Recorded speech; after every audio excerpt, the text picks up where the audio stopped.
If you're enjoying this video, smash that like button, subscribe, and hit the bell. Share it with your friends and let me know in the comments where you're watching from. Every like and subscribe helps the channel grow. My name is Dr. Elizabeth Martinez, and I need to tell you what really happened in those caves. I know what you're thinking. Why should you believe a woman locked up in a mental hospital? But I'm not crazy. I'm the only one who knows the truth about what lives deep underground in Mammoth Cave. I've been here at Belhaven Hospital for 3 years now. 3 long years of white walls, locked doors, and people telling me that the monsters I saw weren't real. But they were real. They are real. And if I don't tell someone, they'll come up from those caves and hunt again. Dr. Reynolds sits across from me in this cold room every Tuesday. He has kind eyes behind thick glasses. But I can see he doesn't believe me either. He thinks I'm sick. He thinks my mind broke after what happened to my family. Tell me about the caves again, Elizabeth, he says, clicking his pen. Start from the beginning. I take a deep breath. The air in here always smells like cleaning supplies and sadness. It was 1974. I was 29 then, working as a trauma surgeon. I was good at my job, really good. I could save people when no one else could. Dr. Reynolds nods and writes something down. You mentioned your family before. Can you tell me about them? My chest gets tight when I think about them. My husband David and my little girl Sarah. She was only 6 years old, had the brightest smile you ever saw. I close my eyes and I can still see her face. They died in a car accident. A drunk driver hit them while I was working late at the hospital. If I had been there, if I had just come home earlier. That wasn't your fault, Elizabeth, but it was. The words come out louder than I meant. I was supposed to protect them. That's what I do. I protect people. That's why I had to go into those caves. That's why I had to feed the Guardians. Dr. Reynolds stops writing. The Guardians, the creatures that live deep in Mammoth Cave, they've been there for hundreds of years, maybe thousands. They stay underground, as long as someone feeds them. But if they get too hungry, I shiver, remembering those glowing green eyes. They come up to hunt. They hunt children first. I can see Dr. Reynolds doesn't believe me. Nobody ever believes me, but I have to keep trying. After my family died, I couldn't operate anymore. Every time I held a scalpel, my hands would shake. I kept seeing Sarah's face on every patient. So I quit surgery and started working with cave rescue teams. I thought maybe I could save people in a different way. Is that how you met Jake Coleman? Jake. Sweet, brave Jake who trusted me completely. Yes, Jake was the best cave guide in Kentucky. He knew every tunnel, every drop, every dangerous spot in Mammoth Cave. We worked together for months, pulling out lost hikers and spelunkers who got in over their heads.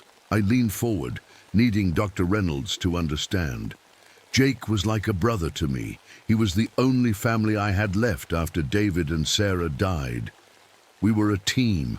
We saved people together. Tell me about the day you went into the caves with Jake. It was October 15th, 1974. A cold morning with fog rolling across the hills. We got a call about missing spelunkers. 3 college kids who hadn't come back from exploring the deeper tunnels. Their families were worried sick. I remember how Jake looked that morning. His red hair was messy from sleep, but his eyes were alert and focused. He always got serious when people were in danger. Jake said something felt wrong about this one. The cave had been too quiet lately. No bats flying out at dusk, no sounds echoing from the deep passages. Even the rescue dogs wouldn't go near the main entrance. Dr. Reynolds is writing faster now. But you went in anyway? We had to. Those kids were depending on us. And I thought if I could save them, maybe it would make up for not saving my own family. Maybe the guilt would finally go away. Look at my hands. They're older now, with lines and spots that weren't there before. But I can still remember how they felt holding those cave ropes, carrying my medical bag into the darkness. We packed extra supplies that day. More rope, more lights, more first aid equipment than usual. Jake even brought explosive charges in case we needed to blast through any cave-ins.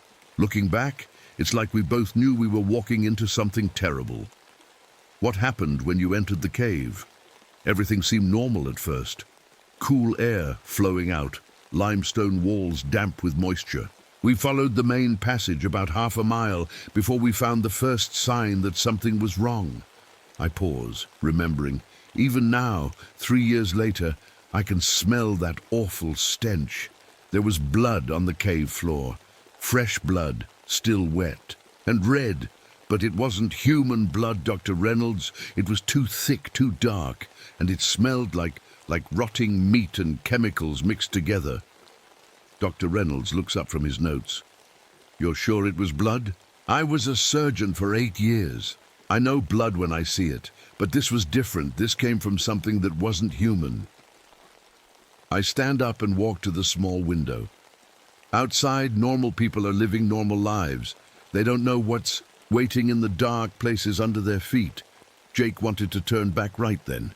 He said we should call for backup, bring more people. But I couldn't leave those college kids down there. What if the creatures found them first? What creatures? Elizabeth? I turned back to face him. The Guardians. The things that keep the real monsters locked away deeper in the earth. They need food to stay strong. They need fresh meat to keep doing their job. Dr. Reynolds sets down his pen. Elizabeth, I need you to listen to me carefully. You've been here for 3 years. You've never left this hospital. The cave incident. You're describing. It never happened. That's not true. My voice echoes off the walls. I was there. I saw them. I fed them. You've been having these same delusions since you were admitted. The doctors who brought you here found you in your basement, surrounded by cardboard boxes you had arranged to look like cave tunnels. You were talking to empty spaces, feeding raw meat to things that weren't there. No, he's wrong. He has. To be wrong. I saved people, I whisper. I was protecting everyone by keeping the Guardians fed. If I don't feed them, they'll surface. They'll hunt children in playgrounds and schools. And Elizabeth, Dr. Reynolds' voice is gentle but firm. There are no Guardians. There are no monsters in the caves. The only person who was ever in danger was you. But he doesn't understand. None of them understand. I can still hear those creatures calling.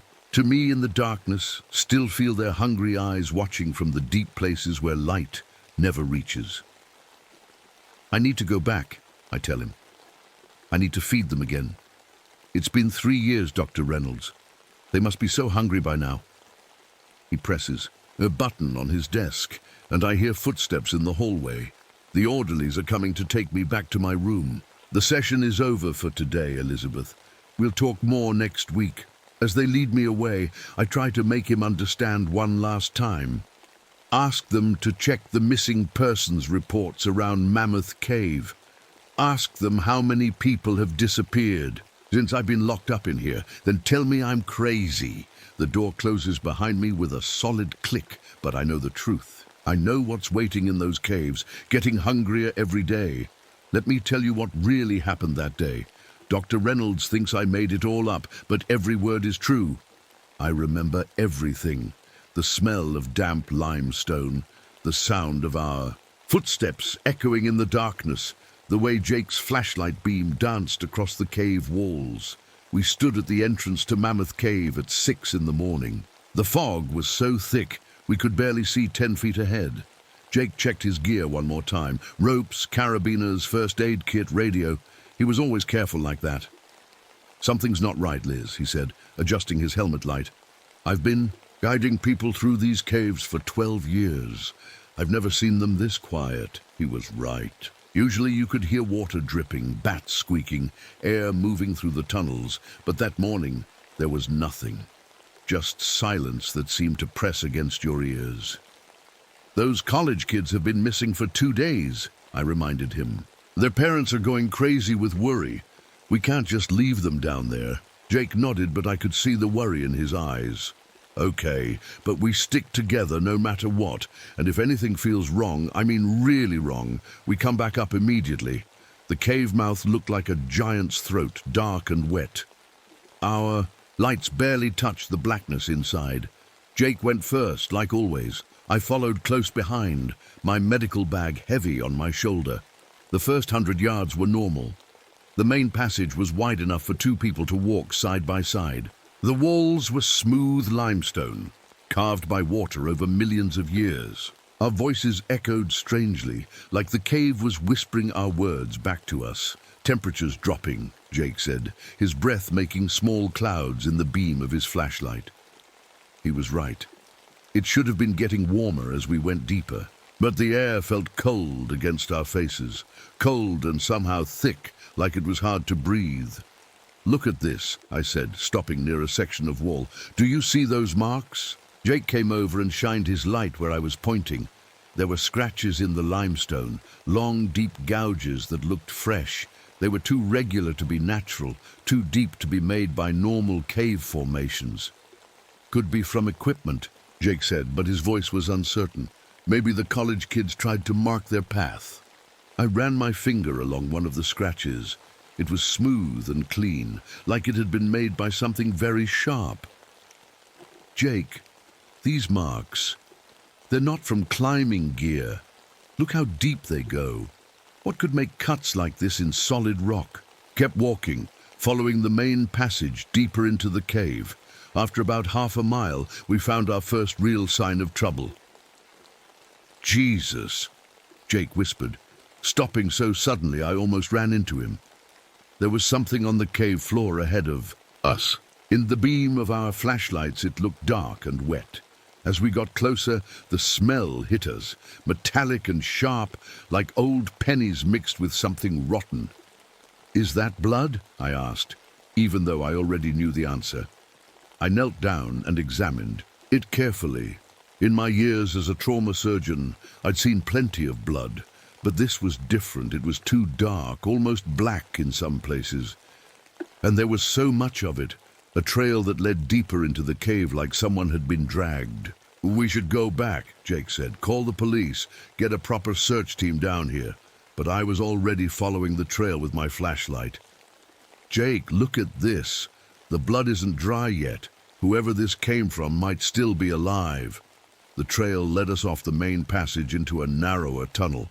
Here, the walls pressed closer together, and the ceiling dropped low enough that we had to duck our heads. The blood marks were clearer here.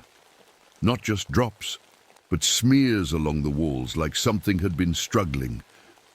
Liz, I don't like this, Jake said. His voice sounded strange in the narrow space, muffled and distant. I know, but we can't turn back now. That's when we heard it. A sound that made both of us freeze where we stood. It started as a low rumbling, so deep we felt it in our chests, more than heard it with our ears. Then it got higher, turning into something that sounded almost like singing, but not human singing. Something else. What the hell was that? Jake whispered. We stood perfectly still, listening. The sound came again, echoing from somewhere deeper in the cave system.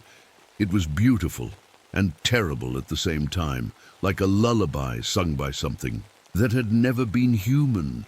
It's coming from down there, I said, pointing my light into the darkness ahead. The tunnel split into 3 passages. The blood trail led down the middle one, the darkest one. Above the entrance, more of those deep scratches marked the limestone. They looked almost like writing or warnings. Jake grabbed my arm. Liz, we need to leave, right now. But before I could answer, we heard footsteps. Slow, careful footsteps coming from behind us, from the way we had just come. We turned around, our lights cutting through the darkness. Nothing there, just empty tunnels stretching back toward the surface. Did you hear that? I whispered. Jake nodded. His face was pale in the glow of our flashlights. Someone's following us. We waited, barely breathing. The footsteps came again, closer this time, but there was something wrong with them. They were too heavy, too slow, like whatever was making them was much bigger than a person. Hello? Jake called out, his voice cracking slightly. Is someone there? We're here to help. No answer. Just that terrible silence. And then the footsteps again, getting closer. The radio, I said. Try to call for backup. Jake fumbled with his radio, pressing buttons and adjusting dials. Nothing but static came out. It's not working. We're too deep, or something's interfering with the signal. The singing sound came again, but this time it was different, closer. And now it seemed to be coming from all 3 tunnels at once, like whatever was making it had surrounded us. We need to move, Jake said. Pick a passage and go. Now. I looked at the blood trail leading into the middle tunnel. Somewhere down there, people might be hurt, might be dying. I thought about my husband and daughter, about how no one had been there to save them when they needed help. This way, I said, heading toward the middle passage. Follow the blood. That's where the missing people are. Liz, wait. But I was already moving, my light bouncing off the narrow walls as I hurried deeper into the cave. Behind me, I heard Jake curse softly and follow. The tunnel got smaller as we went, forcing us to crawl in some places. The air was getting thicker, harder to breathe, and the smell was getting stronger. That mix of blood and rot and something else, something I couldn't identify. Look, Jake said, pointing ahead. Light! He was right. There was a faint glow coming from around a bend in the tunnel. Not electric, light. Something softer, more green than yellow. We crawled toward it, our equipment scraping against the limestone. As we got closer, the glow got brighter, and with it came a new smell, sharp and chemical, like cleaning supplies mixed with decay. When we finally reached the source of the light, we both stopped moving. We stopped breathing. The tunnel opened into a large chamber. The walls glowed, with a pale green light that seemed to come from the rock itself and scattered across the floor. I wish I could forget what we saw in that chamber. Even now, 3 years later, I wake up screaming about it. But I have to tell you, you need to understand what's down there. The green glow was coming from some kind of slime on the walls. It moved slowly, like it was alive, spreading across the limestone in thick patches. When our flashlights hit it, it got brighter, pulsing, like a heartbeat. But that wasn't the worst part. Scattered across the floor were pieces of equipment, backpacks, ropes, helmets with lights still attached. Some of it looked new, like it had been left there recently. Other pieces were old and broken, covered in that green slime. Those are the college kids' backpacks, Jake said, his voice barely a whisper. He picked up a red backpack and checked the name tag. Jenny Morrison. She's one of the missing students. I knelt down next to a helmet that was cracked right down the middle. Inside it, there were dark stains that looked like dried blood. Jake, where are the people who owned this stuff?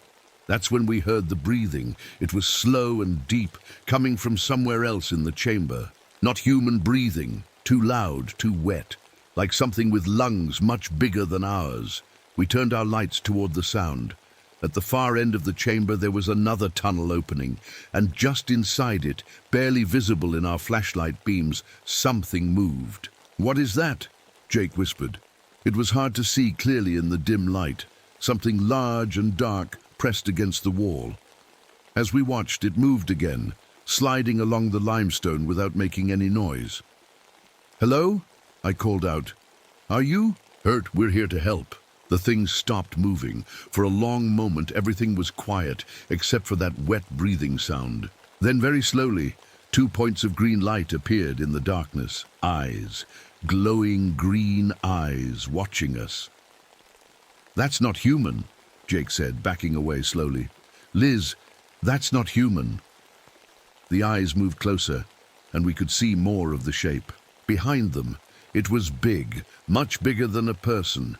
Maybe 8 feet tall, with a body that seemed to flow like water, and when it opened its mouth, we saw rows of teeth that gleamed in the green light. "We need to go," Jake said, "right now." But I couldn't move. I was staring at those eyes, and something about them seemed familiar. Like I'd seen them before, in dreams or nightmares. I couldn't quite remember. The creature made a sound. Not quite. A growl, not quite words. It echoed through the chamber, bouncing off the walls, until it surrounded us completely. "It's trying to talk," I said. "Liz, come on." Jake grabbed my arm and pulled me toward the tunnel we'd come from. We crawled as fast as we could, our equipment banging against the narrow walls. Behind us, we could hear the creature moving. It was following us, but moving much faster than we were. The scraping sound of something large forcing itself through the tight spaces. "The explosives," Jake panted as we crawled. "If it follows us into the main passage, I can set off some charges. Block the tunnel? No. There might be survivors down here. We can't trap them." We reached the main passage and ran toward the surface. Our lights bounced wildly as we stumbled over rocks and loose gravel. Behind us, the scraping sounds got louder. "It's gaining on us," Jake said. I looked back and saw a shadow moving in the tunnel behind us. The creature had reached the main passage too, and now it could move much faster. "This way," I said, pointing to a side tunnel I hadn't noticed before. "We can hide until it passes." We squeezed into the narrow opening just as the creature entered the main passage. From our hiding spot, we could see it clearly for the first time. It looked like a giant cat, but wrong in every way. Its fur was black and wet, hanging in clumps like it was rotting. Its legs were too long, its head too big, and those green eyes glowed like tiny suns in the darkness. But the strangest thing was how it moved. It didn't walk like an animal. It moved carefully, thoughtfully, like it was thinking about every step. "It's hunting us," Jake whispered. "It knows we're here." The creature stopped right in front of our hiding place. Its massive head turned slowly from side to side, and I could hear it sniffing the air, looking for our scent. Then it did something that made my blood freeze. It spoke, not words exactly, but sounds that were almost like words. And they sounded like voices I knew. My husband's voice, my daughter's voice, calling my name. "Elizabeth," it said in David's voice. "Elizabeth, where are you? Sarah needs you." I started to move toward the sound, but Jake grabbed me and held me back. "It's not them," he whispered. "It's mimicking voices. Don't listen to it." But hearing Sarah's voice again, even coming from that thing, made my heart break all over again. "Mommy," the creature said in my little girl's voice. "Mommy, I'm scared. Please come help me." Tears ran down my face. I knew it wasn't really Sarah, but part of me wanted to believe it so badly. The creature waited for a few more minutes, making those terrible familiar sounds. Then it moved on, disappearing deeper into the cave system. We stayed hidden for what felt like hours, listening to make sure it was really gone. Finally, Jake said it was safe to move. "We have to get out of here," he said. "Go back to the surface and call for help. Bring people with guns and proper equipment." But as we started back toward the entrance, we heard new sounds, more scraping, more of that wet breathing. And this time, it was coming from multiple directions. "There's more than one," I said. Jake checked his watch. "We've been down here for 6 hours. It'll be dark outside soon." That's when I realized the truth. These creatures, whatever they were, they didn't just live in the caves. They used the caves. The limestone tunnels were like highways for them, connecting to places all over the region. "Jake," I said slowly, "what if they come out at night? What if they hunt on the surface too?" He looked at me with horror in his eyes. The missing persons reports, all those hikers and campers who disappeared near the cave system over the years. Heard the scraping sounds again, closer now. And this time, there were voices mixed in. Dozens of voices calling out names and crying for help. "They're collecting voices," I said. "Every person they've caught, they learned their voice." The sounds were coming from all around us now. We were surrounded. "The explosives," Jake said, reaching for his pack. "I'm going to bring down this whole section, trap them in the deep caves." "What about us?" "There's a side passage about 50 yards ahead. If I time it right, we can reach it before the ceiling comes down." I could see the creatures moving in the darkness around us. More of those glowing green eyes, watching and waiting. "Do it," Told him. Jake set the charges quickly, his hands shaking as he worked. The creatures seemed to know what he was doing. They started moving faster, closing in on us. "Run!" Jake shouted. We ran toward the side passage as fast as we could.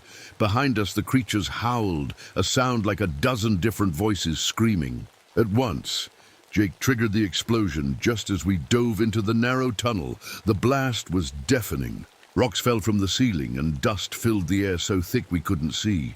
For a moment, I thought we were going to be buried alive. When the dust settled, the main passage was completely blocked. Tons of limestone had fallen, sealing off. The deep caves. Did we get them? I asked. Jake listened carefully. No scraping sounds, no breathing, no voices calling in the darkness. "I think so," he said. "I think we trapped them." But as we made our way toward the surface through the side tunnel, I couldn't shake the feeling that we hadn't stopped them all.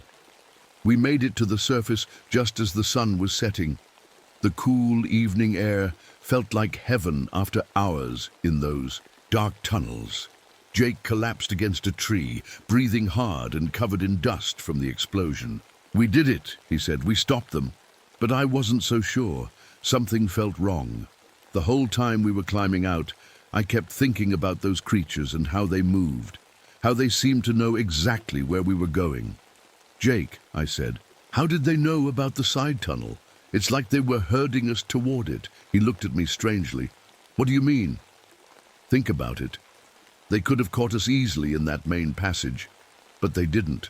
They let us run to exactly where you wanted to set the explosives." Jake shook his head. "You're overthinking this, Liz. We got lucky, that's all." But the more I thought about it, the more things didn't add up. The creatures were smart. Too smart. They used voices to confuse us. They moved through the caves like they owned them, and they seemed to be working together like they had a plan. "What if we didn't trap them?" I said. "What if they wanted us to collapse that tunnel? Why would they want that?" I didn't have an answer. Not yet. We drove back to town in silence. Jake wanted to call the police, tell them about the missing college students. But what would we say? That we found their backpacks in a cave full of monsters? "They'll think we're crazy," Jake said. "Maybe we should go back tomorrow, bring cameras, get proof." But we never got the chance. The next morning, I woke up to sirens, fire trucks and ambulances racing through town. I turned on the radio and heard the news that made my blood turn cold. 3 families had been attacked during the night, parents and children, all found in their homes. The police said it looked like animal attacks, but they couldn't figure out what kind of animal could break through locked doors and windows. "Jake," I called him on the phone, "are you listening to the news?" "Yeah." His voice was quiet, scared. "Liz, you don't think the creatures, we didn't trap them all?" That's when I understood the truth. Those things in the cave weren't just hunting randomly. They were learning, watching, and they had been using the cave system to get close to town for years. The explosion hadn't trapped them. It had forced them to find new ways to hunt. "We have to go back," I told Jake. "We have to find the other entrances to the cave system. Stop them before they kill more people." Jake met me at the cave entrance that afternoon. He looked like he hadn't slept all night. His hands were shaking as he checked his equipment. "Maybe we should call for help," he said. "Get the National Guard or something, and tell them what? They'll never believe us without proof. We went back into the caves, but this time we took a different route." Jake knew about some smaller entrances that connected to the main system, places where the creatures might have escaped. The first tunnel we checked was empty, the second one too. But in the third tunnel, we found something that made my heart stop. Fresh scratches on the walls, and they led toward town. "They're using this tunnel to get to the surface," Jake said. "It comes out near the elementary school, where dozens of children spent their days playing and learning, completely unaware of the danger underneath their feet." "We have to stop them," I said. We followed the tunnel for what felt like miles. The scratches got deeper and more frequent as we went, and then we started finding other things, pieces of clothing, toys, a small backpack with a cartoon character on it. "Jake," I whispered, These are from children. He picked up a small shoe, a pink sneaker that would fit a 6-year-old. Girl, just like the ones Sarah used to wear. That's when we heard the singing again. But this time, it wasn't coming from deep in the caves. It was coming from ahead of us, from the direction of town. We moved faster, following the sound. The tunnel was getting wider, and I could see light ahead. Real light, not that green glow from the cave chamber. We came out of the tunnel into a basement. An old basement with stone walls and a dirt floor.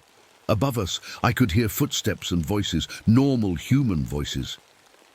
"Where are we?" Jake whispered. I looked around and saw stairs leading up to a wooden door. On the walls were old photographs and children's drawings. And in the corner was something that made me feel sick. Bones, small bones arranged in neat piles. "Jake," I said, my voice cracking, "I think we're under someone's house." We climbed the stairs carefully. The door at the top was unlocked. Jake opened it slowly, and we found ourselves in a kitchen. A normal kitchen with dishes in the sink and food on the counter, but there was blood on the floor. Fresh blood, still wet. "Hello?" Jake called out. "Is anyone here?" No answer, but we could hear movement upstairs. Slow, heavy footsteps walking back and forth. We climbed the stairs to the second floor. The hallway was dark, but we could see light coming from under one of the bedroom doors. Jake reached for the door handle, but I grabbed his arm. "Wait," I said, "listen." From inside the room came the sound of voices, but not human voices, the same mimicking sounds we'd heard in the cave. Someone was in that room talking to the creatures. "Who lives here?" I whispered. Jake checked the mailbox we'd seen by the front door. "According to this, Dr. Elizabeth Martinez." I stared at him. "That's impossible. That's my name." "What?" But before I could explain, the bedroom door opened, and standing there, covered in blood and smiling, was someone who looked exactly like me. "Hello, Elizabeth," she said in my voice. "I've been waiting for you." Jake stepped back, his face white with shock. "Liz, what's going on? How can there be two of you?" The other me laughed. "Don't you understand yet, Jake?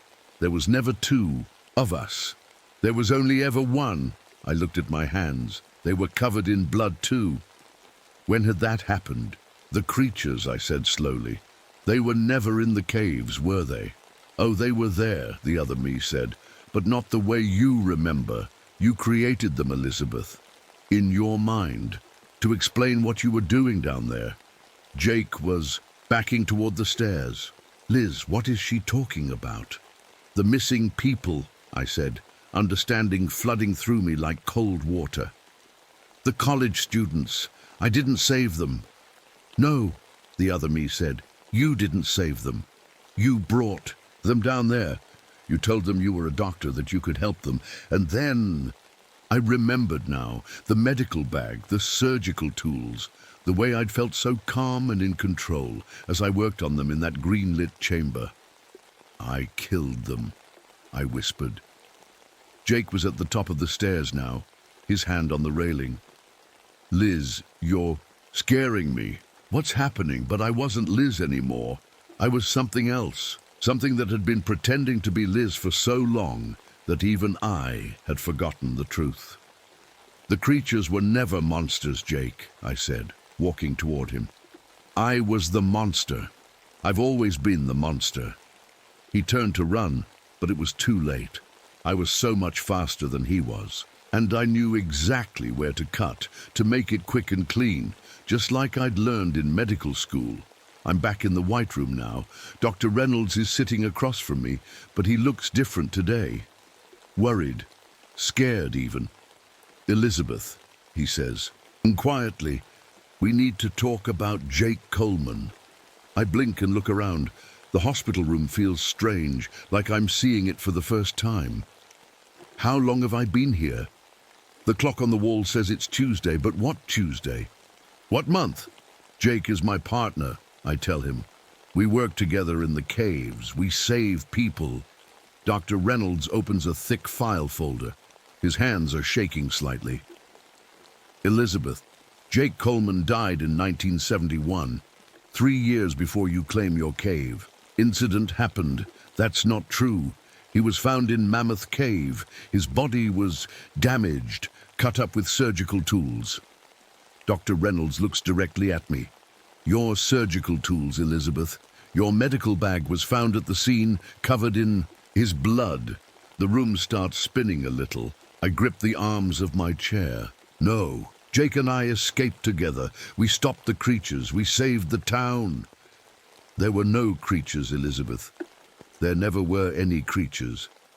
He slides a photograph across the table.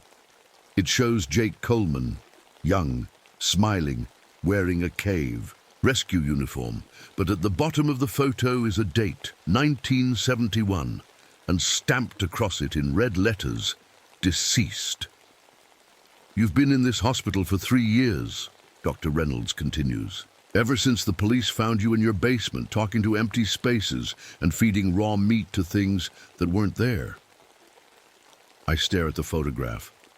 Jake looks so real, so alive. But I remember everything. The caves, the blood, the green. Eyes watching us. Your mind created those memories to help you deal with what you really did. Dr. Reynolds pulls out more papers. Elizabeth, you killed 17 people over 2 years. Hikers, spelunkers, college students. You would meet them at the cave entrance, offer to guide them to safety, and then... I saved them, I whisper. I was protecting everyone from the creatures. You were the creature, Elizabeth. The words hit me like a punch to the stomach. I can suddenly smell that basement again. Damp stone, old blood, the raw meat I would arrange in careful piles. The college students, I say slowly. Jenny Morrison and her friends. You told them you were a doctor, that you could help them explore the deeper caves safely. They trusted you. Dr. Reynolds' voice is gentle but firm. You led them down there and you killed them, all 3 of them. Images flash through my mind, not of monsters and glowing eyes, but of something worse. My hands holding surgical tools, my voice calm and steady, telling frightened young people that everything would be okay. The families that were attacked in town, I say, after we trapped the creatures. There were no attacks, Elizabeth. That was part of your delusion too. But I remember the sirens, the news reports, the fear in Jake's voice when he called me. Check the police records, I tell him. Check the missing persons reports. Dr. Reynolds sighs. We did. There were missing persons reports. 17 of them over 2 years. And we found all 17 bodies in that cave chamber you talked about. The one with the green glow on the walls. The slime that glowed. Phosphorescent. Algae. It grows naturally in some cave systems, creates a dim green light. He pauses. But Elizabeth, the bodies we found there, they weren't killed by monsters. They were killed by someone with medical training. Someone who knew exactly where to cut. My medical bag, I can see it now sitting in that glowing chamber. The tools inside, clean and sharp and ready to use. How many times had I opened that bag? How many times had I... My family, I say desperately. David and Sarah died in a car accident. That's why I started working in the caves. Dr. Reynolds shakes his head sadly. Elizabeth, your husband and daughter died during a medical procedure, a procedure you performed on them at home. You were trying to remove Sarah's appendix, but something went wrong. You lost them both. The room goes quiet, except for the sound of my breathing, fast, panicked breathing. That's impossible. I'm a trauma surgeon. I know what I'm doing. You were a trauma surgeon, but you lost your license 2 years before they died. You had been performing unauthorized surgeries on homeless people. The medical board said you were becoming unstable, obsessed with perfection. Perfect cuts, perfect procedures. Every person I brought to that cave chamber, I tried to make them perfect too. To fix them, like I couldn't fix David and Sarah. The cave rescue work was real, I insist. Jake and I saved people. You worked with Cave Rescue for 6 months, until they found out you were leading people into dangerous areas instead of away from them.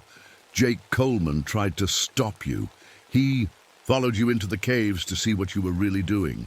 And the creatures killed him. You killed him, Elizabeth, just like all the others. I can see it now, like watching a movie in my head. Jake following me down into that glowing chamber. Jake seeing the bodies I had arranged so carefully on the cave floor. Jake reaching for his radio to call for help, and me moving so quickly with my scalpel. Just like I'd been trained to do. The explosion, I say. We set off charges to trap the creatures. There was no explosion. The cave chamber is still there, Elizabeth. The police have been through every inch of it. Dr. Reynolds stands up and walks to the window. Outside, I can see other patients walking around in the courtyard. Normal people who did normal, crazy things. Not like me. The voices, I say. The creatures could mimic voices. They sounded like David and Sarah. You have recording equipment in your room here. Old cassette tapes of your family talking. You play them every night and talk back to them like they're still alive. Everything is crumbling inside my head. The cave monsters, the heroic rescue mission, Jake's partnership, all of it breaking apart like it was made of glass. But I remember the creatures so clearly. The green eyes, the way they moved. Your mind needed to create monsters to explain what you were doing. Because the truth was too horrible to accept. Dr. Reynolds sits back down and looks at me with sad, tired eyes. Elizabeth, you're not a victim of monster attacks. You're not a hero who saved the town. You're a serial killer who used your medical training to murder innocent people. And your mind created an elaborate fantasy to protect you from that truth. I sit there in the White Room staring at my hands. The same hands that held scalpels and cut into living people. The same hands that arranged their bodies in that glowing chamber like they were specimens in a laboratory. How many did you say? I whisper. 17 that we know of. But Elizabeth, there might be more. Other cave systems, other places you've forgotten about. 17 people who trusted me. Who thought I was going to help them? What happens now, I ask. Now we try to help you remember the truth, all of it, so the families can have closure. But I don't want to remember. The monster version was so much easier to live with. In that version, I was the hero. I was trying to save people. In the real version, I am the thing that parents tell their children about in scary stories. Dr. Reynolds, I say quietly. What if I remember more? What if I tell you about other places, other people I hurt? Then we'll deal with it together. I nod, but inside I'm thinking about all the dark places I know about, all the caves and basements and hidden spots where a person could take someone and never be found. The creatures, I say one more time. They felt so real. I know, Dr. Reynolds says, but Elizabeth, the most dangerous monsters are the ones that look just like us. He's right. I know he's right, because I've been looking at one in the mirror for 3 years.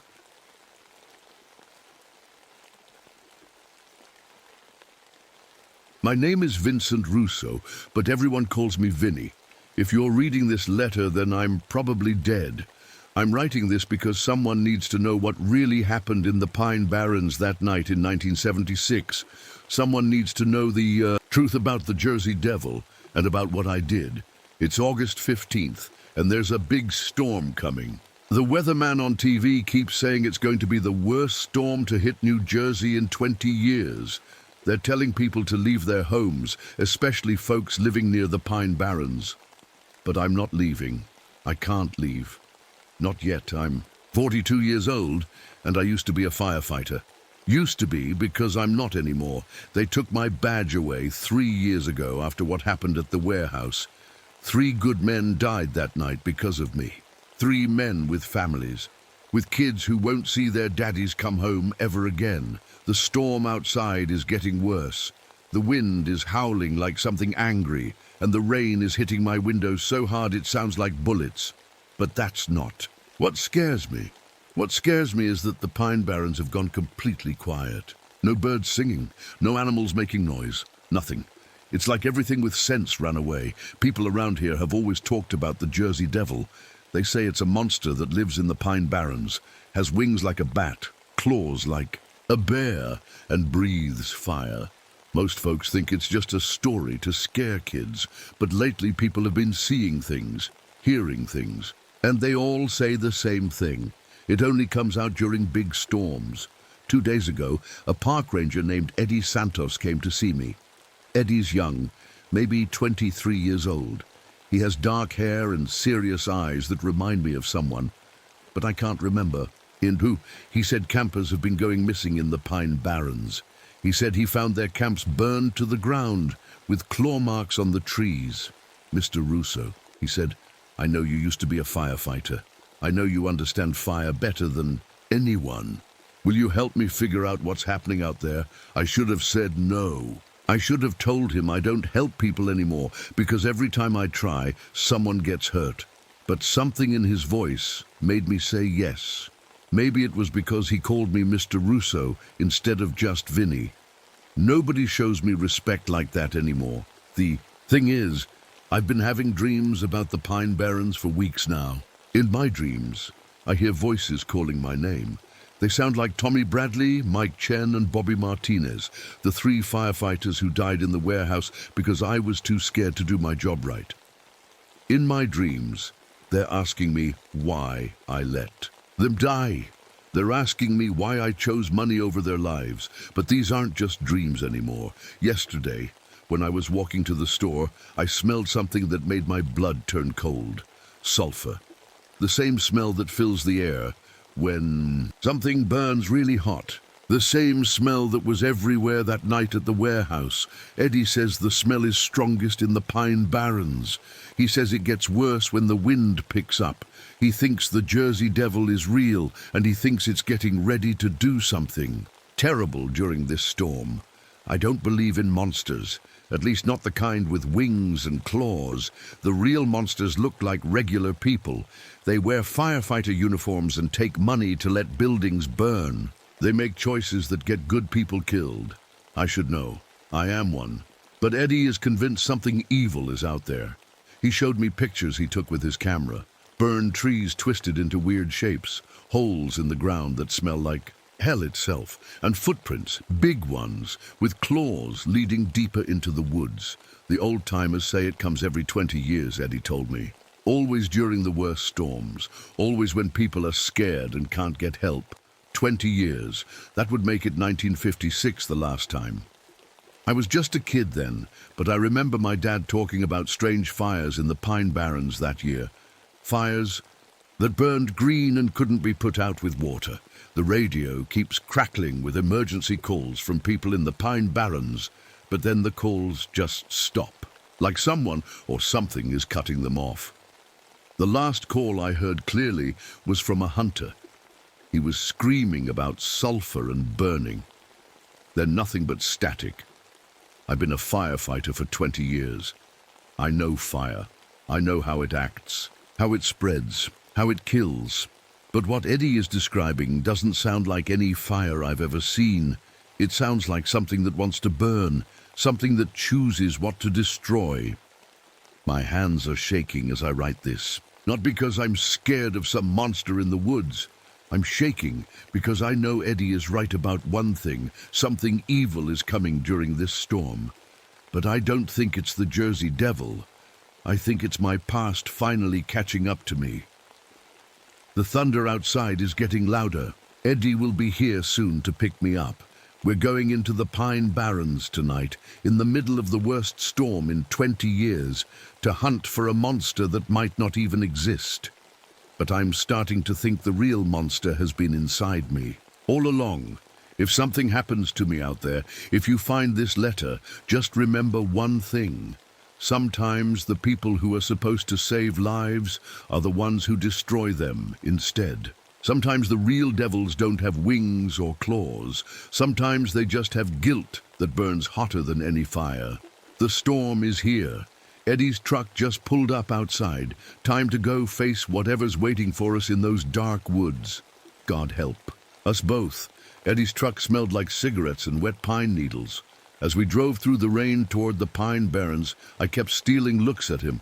There was something about his face that bothered me, something familiar that I couldn't quite place. "Tell me about the warehouse fire," he said suddenly. My hands got cold. Nobody talked about the warehouse fire anymore. Not even the other firefighters, who knew what really happened. "Why do you want to know about that?" I asked. Eddie kept his eyes on the road. The windshield wipers were working hard against the rain. "Because I think it's connected to what's happening in the Pine Barrens. The way things burn, the way people disappear." I lit a cigarette with shaking hands. I hadn't talked about that night in 3 years, but something about Eddie made me want to tell the truth.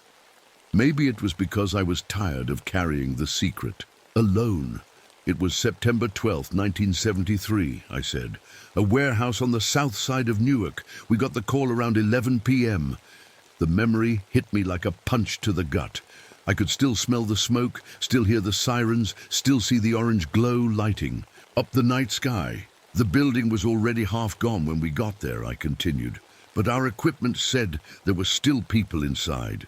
3 of my men, Tommy Bradley, Mike Chen, and Bobby Martinez, they wanted to go in right away. Eddie turned down a dark road that led deeper into the woods. But you stopped them." "Yeah, I stopped them." I took a long drag from my cigarette. "See, I knew something they didn't know. The warehouse owner was Jimmy Romano, and Jimmy Romano had made me a deal." The rain was coming down harder now. Through the trees, I could see flashes of lightning in the distance. "What kind of deal?" Eddie asked quietly. I closed my eyes. This was the part I'd never told anyone. Not the fire marshal, not the police, not even my wife before she left me. Jimmy owed money to some bad people, a lot of money. So he decided to burn down his own warehouse and collect the insurance. He paid me $5,000 to make sure the fire department took their time getting inside. Eddie didn't say anything. He just kept driving. I told my men there might be gas tanks inside. I said we had to wait for the hazmat team. But there were no gas tanks. I just needed to give the fire time to destroy all the evidence of Jimmy's insurance fraud. The truck hit a pothole, and I nearly bit my tongue. My hands were shaking worse now. 20 minutes, I said. I made them wait 20 minutes while I knew people were dying inside. And when we finally went in, it was too late. "How many people died?" Eddie asked. 5. 3 homeless guys who'd been sleeping in the warehouse. And Tommy Bradley and Mike Chen. They went in without air masks because they were so desperate to save someone, anyone. Bobby Martinez tried to get them out, but the ceiling came down on all of them. I threw my cigarette out the window and immediately lit another one. The worst part, there was nobody left to save. Those 3 homeless guys were already dead from the smoke. My men died for nothing. They died because I was greedy and scared. Eddie pulled the truck over to the side of the road. Through the rain, I could see the dark outline of pine trees stretching as far as the eye could see. We were here. The Pine Barrens. "What happened to Jimmy Romano?" Eddie asked. "Nothing. The fire destroyed all the evidence, just like he wanted. He got his insurance money and disappeared. I got fired from the fire department and my wife left me. And Tommy, Mike, and Bobby got buried." Eddie turned off the engine. In the silence, all I could hear was rain hitting the roof and my own heavy breathing. "You know what the really sick part is?" I said. "Sometimes I dream that I'm back in that warehouse, but in my dreams I don't hesitate. I send my men in right away, and they save those homeless guys, and everybody goes home safe. But then you wake up," Eddie said. "Yeah, then I wake up and they're still dead." Eddie opened his door, and cold, wet air rushed into the truck. "Come on, we need to find those missing campers." As I got out of the truck, lightning flashed across the sky. For just a second, I could see Eddie's face clearly in the white light. That's when I realized why he looked so familiar. He had the same eyes as Bobby Martinez, the same dark hair, the same way of holding his mouth when he was thinking hard about something. But that was impossible. Bobby Martinez died in the warehouse fire. He didn't have any kids, or did he? "Eddie," I called out as he grabbed flashlights from the back of the truck. "What's your last name again?" He turned around, and in the next flash of lightning, I saw something in his eyes that made my blood turn cold. Not anger exactly, something worse. "Santos," he said. "Eddie Santos, but my real last name is Martinez. Bobby Martinez was my father." The rain kept falling, but suddenly I couldn't hear it anymore. All I could hear was my own heart beating like a drum. "You're Bobby's son," I said. "Yeah, and you're the man who killed him." Eddie turned and started walking into the dark woods. After a moment, I followed him. What else could I do? He was right. I had killed his father. I'd killed all of them. As we walked deeper into the Pine Barrens, I realized this wasn't about finding missing campers at all. This was about something else entirely. This was about paying for what I'd done. The trees seemed to close in around us as we walked. Somewhere in the darkness ahead, something was waiting. Maybe it was the Jersey Devil. Maybe it was just justice finally catching up to me. Either way, I knew I deserved whatever was coming. The rain kept falling, washing away our footprints as we disappeared into the woods. The first thing I noticed when we walked into the Pine Barrens was the smell. It wasn't just the regular forest smell of wet leaves and dirt. There was something else mixed in, something that made my nose burn and my eyes water. Sulfur, the same smell from my nightmares. "You smell that?" I asked Eddie. He nodded and kept walking. His flashlight cut through the darkness ahead of us, but it didn't seem to help much. The beam just got swallowed up by the thick trees and heavy rain. "It gets stronger as we go deeper," Eddie said. "I've been out here 3 times this week. Each time, the smell gets worse." We'd been walking for maybe 20 minutes when Eddie stopped suddenly. He pointed his flashlight at something off to our right. "There," he said. "That's where the first camp was." I followed the light and saw what was left of a campsite. The tent was completely gone, just a black circle on the ground where it used to be. The trees around it were burned too, but in a weird way. The burn marks went up the trunk in a spiral, like someone had twisted fire around each tree. "I've never seen burns like this," I said, kneeling down to get a closer look. "This isn't how normal fireworks." Eddie crouched down next to me. "The fire department said it was lightning, but look at this." He shined his light on deep scratches in the bark of the nearest tree. They were too big to be from any animal I knew about, and there were 4 of them side by side like claw marks. "What kind of animal has claws this big?" I asked. "That's what I want to know." We kept walking deeper into the woods. Every few hundred yards, we'd find another burned campsite. Always the same thing. Black circles on the ground, spiral burns on the trees, and those deep claw marks. But the weird thing was how quiet everything was. In all my years camping and hiking, I'd never been in woods this quiet. No owls hooting, no insects buzzing, no small animals moving through the bushes. It was like every living thing had packed up and left. "Where are all the animals?" I asked. Eddie stopped walking and turned around. "That's another strange thing. 2 days ago, people started calling the Park Service. They said deer and rabbits were running out of the Pine Barrens like something was chasing them. Hundreds of them, all heading toward the highway." "Animals can sense things before we can," I said. "Maybe they knew this storm was coming. Maybe. Or maybe they knew something else was coming." We came to a small clearing where someone had built a fire pit out of rocks. But the rocks were cracked and black, like they'd been heated to a temperature way hotter than any normal campfire could reach. Eddie sat down on a fallen log and pulled out a thermos of coffee. "Want some? It's going to be a long night." I took the cup he offered me. The coffee was still hot and it felt good going down, but as soon as I tasted it, I started having that feeling again, like I was being watched. "Eddie," I said, "how long have you known who I was?" He looked at me over his coffee cup. "Since the day I got hired at the Park Service. I asked for this job specifically so I could work in the Pine Barrens, so I could wait for the right time." "The right time for what?" To make you pay for what you did to my dad. The rain was still coming down, but it seemed quieter now, like the storm was holding its breath. Your dad was a good man, I said. He didn't deserve what happened to him. No, he didn't. He had a wife and a baby son. He had a whole life ahead of him. But you took that away. I set down my coffee cup. My hands were shaking again. So what's your plan? You going to kill me out here and say the Jersey Devil did it? Eddie smiled, but it wasn't a friendly smile. I don't need to kill you, Mr. Russo. I just need to make sure you face the truth about what you are. That's when I heard it. A sound that made every hair on my body stand up. It started low, like wind blowing through the trees. But then it got louder and higher until it sounded like someone screaming, but not a human scream.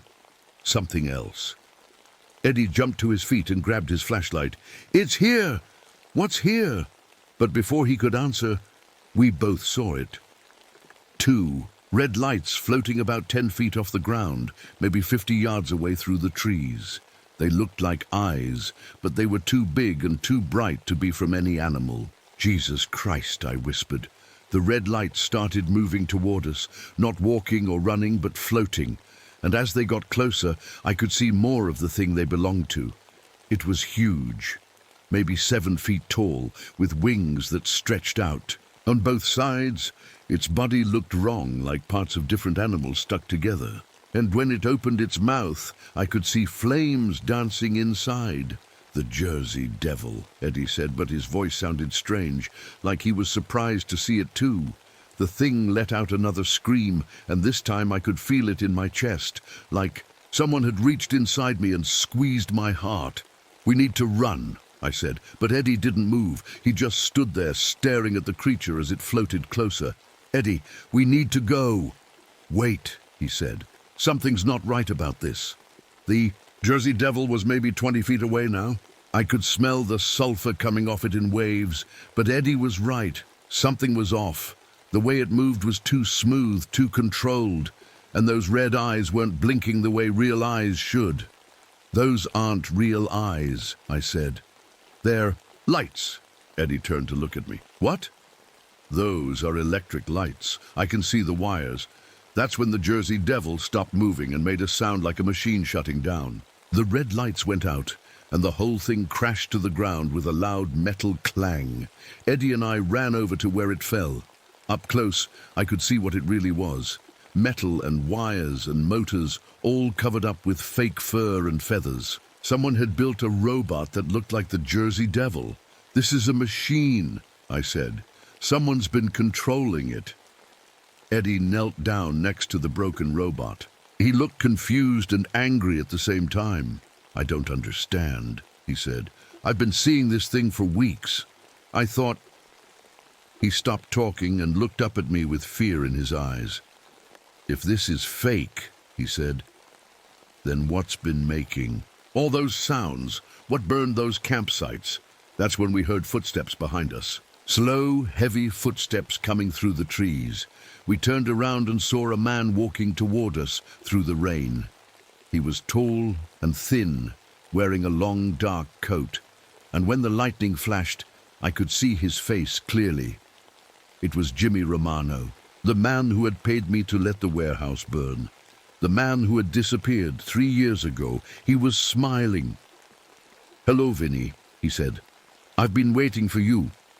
Jimmy Romano looked exactly the same as he did 3 years ago. Same thin face, same cold eyes, same way of smiling that made my skin crawl. The only difference was that now he was soaking wet from the rain. "You look surprised to see me, Vinny," he said, walking closer to us. "Didn't think I'd forgotten about our old friendship, did you?" I couldn't speak. My mouth felt like it was full of cotton.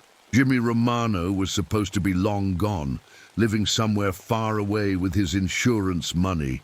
"What are you doing here?" I finally managed to say. Jimmy looked down at the broken robot lying in the mud. "Well, that's a long story. But I think we have time, don't we, Eddie?" Eddie was staring at Jimmy like he'd seen a ghost. "Who is this guy?" "This is Jimmy Romano," I said. "The man who paid me to let the warehouse burn." Jimmy laughed. Oh, I'm much more than that now. You see, after I got my insurance money, I had a lot of time to think, time to plan, and I realized something important. He kicked the broken jersey, devil robot with his foot. I realized that you and I weren't finished with each other, not by a long shot. I don't understand, Eddie said. If you're Jimmy Romano, then why are you here? Why did you build this fake monster? Jimmy smiled that horrible smile again, because I wanted to give Vinny here exactly what he deserves. A chance to be a hero again, a chance to save someone's life, and then I wanted to take that chance away from him. The rain was getting harder. I could barely see Jimmy's face through the water streaming down from my hair. You've been watching me, I said, for 3 years. Not just watching, planning. Do you know how hard it is to build a robot like this? How much money it costs? How many people you have to pay to keep quiet? Jimmy reached into his coat and pulled out a small black box with buttons on it. A remote control. I've been testing this thing for months, he said, making sure it looked scary enough, making sure the sounds were just right, making sure people would believe in the Jersey Devil. Eddie was looking back and forth between me and Jimmy. But why? What's the point of all this? The point, Jimmy said, is to destroy Vinny Russo completely, not just his body, his soul. He pressed a button on the remote control. Somewhere in the distance, I heard a sound like a generator starting up. You see, Eddie, your new friend Vinny has a problem. He thinks he's a coward. He thinks he let people die because he was scared and greedy. But that's not the whole truth. Jimmy started walking in a circle around us, still holding the remote control. The whole truth is that Vinny wanted those people to die. Deep down, he enjoyed watching that warehouse burn. He enjoyed knowing that people were dying while he stood outside and did nothing. That's not true, I said, but my voice sounded weak, even to me. Oh, but it is. Remember what you told me that night, Vinny. You said you were tired of risking your life for people who didn't appreciate it. You said you were tired of being the good guy. The generator sound was getting louder, and now I could hear something else too. Voices, familiar voices. Vinny, called a voice through the rain. Vinny, why didn't you save us? It was Tommy Bradley's voice, but Tommy was dead. We trusted you, said another voice, Mike Chen. We trusted you and you let us die. Vinny, said a third voice, Bobby Martinez, Eddie's father. My son grew up without a dad because of you. Eddie spun around, trying to see where the voices were coming from. What's happening? How are you doing this? Jimmy laughed. Speakers hidden in the trees. Voice recordings I got from their families. Amazing what grieving people will give you if you tell them you're making a memorial video. The voices kept calling my name, accusing me, blaming me, and the worst part was that everything they said was true. You're sick, I said to Jimmy. Or am I just showing you what you really are? A killer who wears a hero's uniform. Jimmy pressed another button on his remote. The voices stopped, but now I could hear something else, a crackling sound. The smell of smoke started drifting through the air. I've been setting fires all around these woods for weeks, Jimmy said. Small ones at first, testing, learning how to make them look supernatural. But tonight I'm going to burn down the whole Pine Barrens. Eddie grabbed my arm. We need to get out of here. Oh, you can try, Jimmy said. But I've blocked all the roads out, cut down trees across every path. The only way out is through the old Quaker meeting house about a mile north of here. And that's where I'll be waiting. The smoke was getting thicker. Through the trees, I could see orange light flickering. Real fire this time, not just the fake flames from his robot. Why the meeting house? I asked. Because that's where this story ends, Vinny. That's where you finally pay for what you did. Not just to those firefighters, but to all the people whose lives you've destroyed. Jimmy started backing away from us, toward the trees. You have maybe 20 minutes before the fire gets here, he called out. 20 minutes to decide if you're going to die a coward or finally try to be the hero you pretended to be.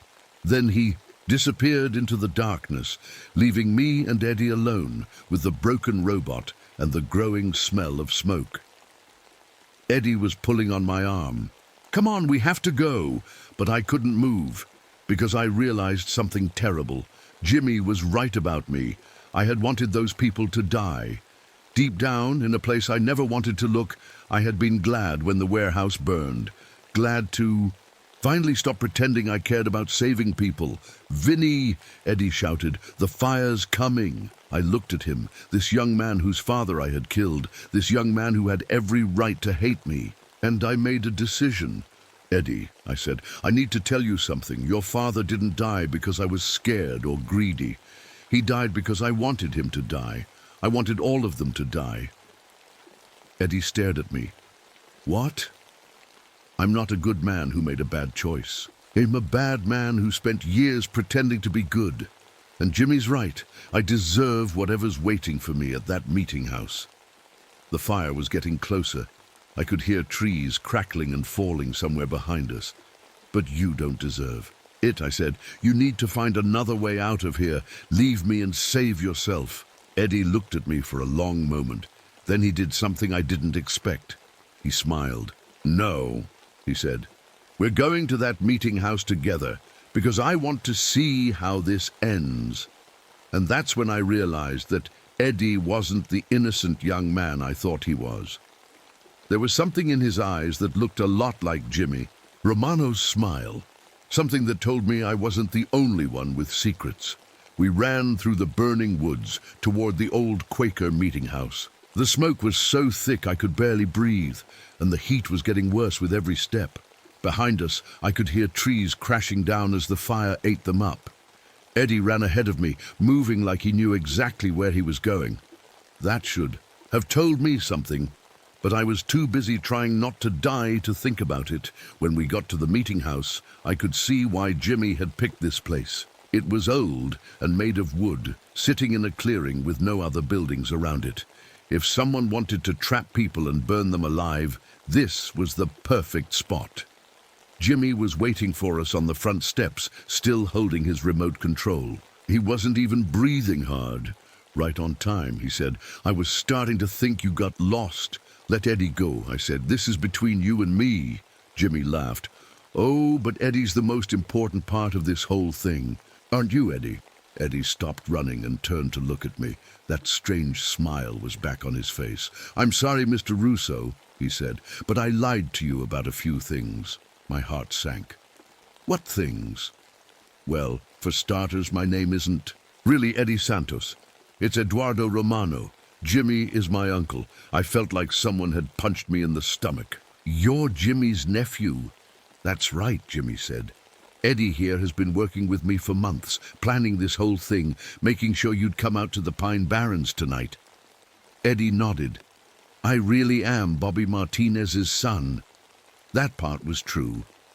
But after my dad died, my mom married Jimmy's brother. Jimmy became like a second father to me. The fire was getting closer to the meeting house. I could see flames starting to lick at the trees around the clearing. "So this was all planned," I said. "The missing campers, the Jersey Devil sightings, everything." "The campers were just some guys Jimmy paid to disappear for a few weeks," Eddie said. "The robot, the voices, the fires, all fake. Well, except for tonight's fire. This one's real." Jimmy walked up the steps and opened the door to the meeting house. "Come inside, Vinny. Time for the final act." I didn't want to go in there. I knew if I walked through that door, I probably wasn't coming back out. But the fire was all around us now. There was nowhere else to go.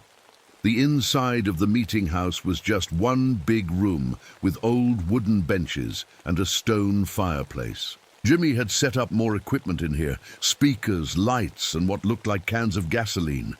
"You know what I realized after I got away with burning down my warehouse?" Jimmy said, closing the door behind us. "I realized I really enjoyed it. The power of controlling fire, the power of deciding who lives and who dies." He poured gasoline from one of the cans in a circle around the room. "So I decided to become a professional. I've burned down 12 buildings in the last 3 years. Apartment buildings, schools, a hospital, hundreds of people dead, and nobody ever suspected me." "You're insane," I said. "Maybe, but I'm also rich, and I'm about to be famous. After tonight, people will talk about the Pine Barrens fire for years, how the Jersey Devil came back and burned down the whole forest. Eddie was standing by the fireplace, not saying anything. But I could see tears in his eyes. "Eddie," I said, "you don't have to do this. Your father wouldn't want you to become a killer." "My father is dead because of you," Eddie said. "You took him away from me when I was just a baby. I never got to know him. I know, and I'm sorry. I'm sorry I failed him. I'm sorry I failed all of them." Jimmy lit a match and held it over the gasoline. "Sorry doesn't bring back the dead, Vinny." That's when I realized something. Jimmy was going to kill Eddie too. This wasn't just about revenge. This was about covering up all his other crimes. Eddie was a witness, and witnesses were dangerous. "Jimmy," I said, "you're planning to kill Eddie after I'm dead, aren't you?" Jimmy's smile got wider. "I can't have any loose ends." Eddie's face went white. "Uncle Jimmy, what are you talking about?" "I'm talking about the fact that you know too much, kid.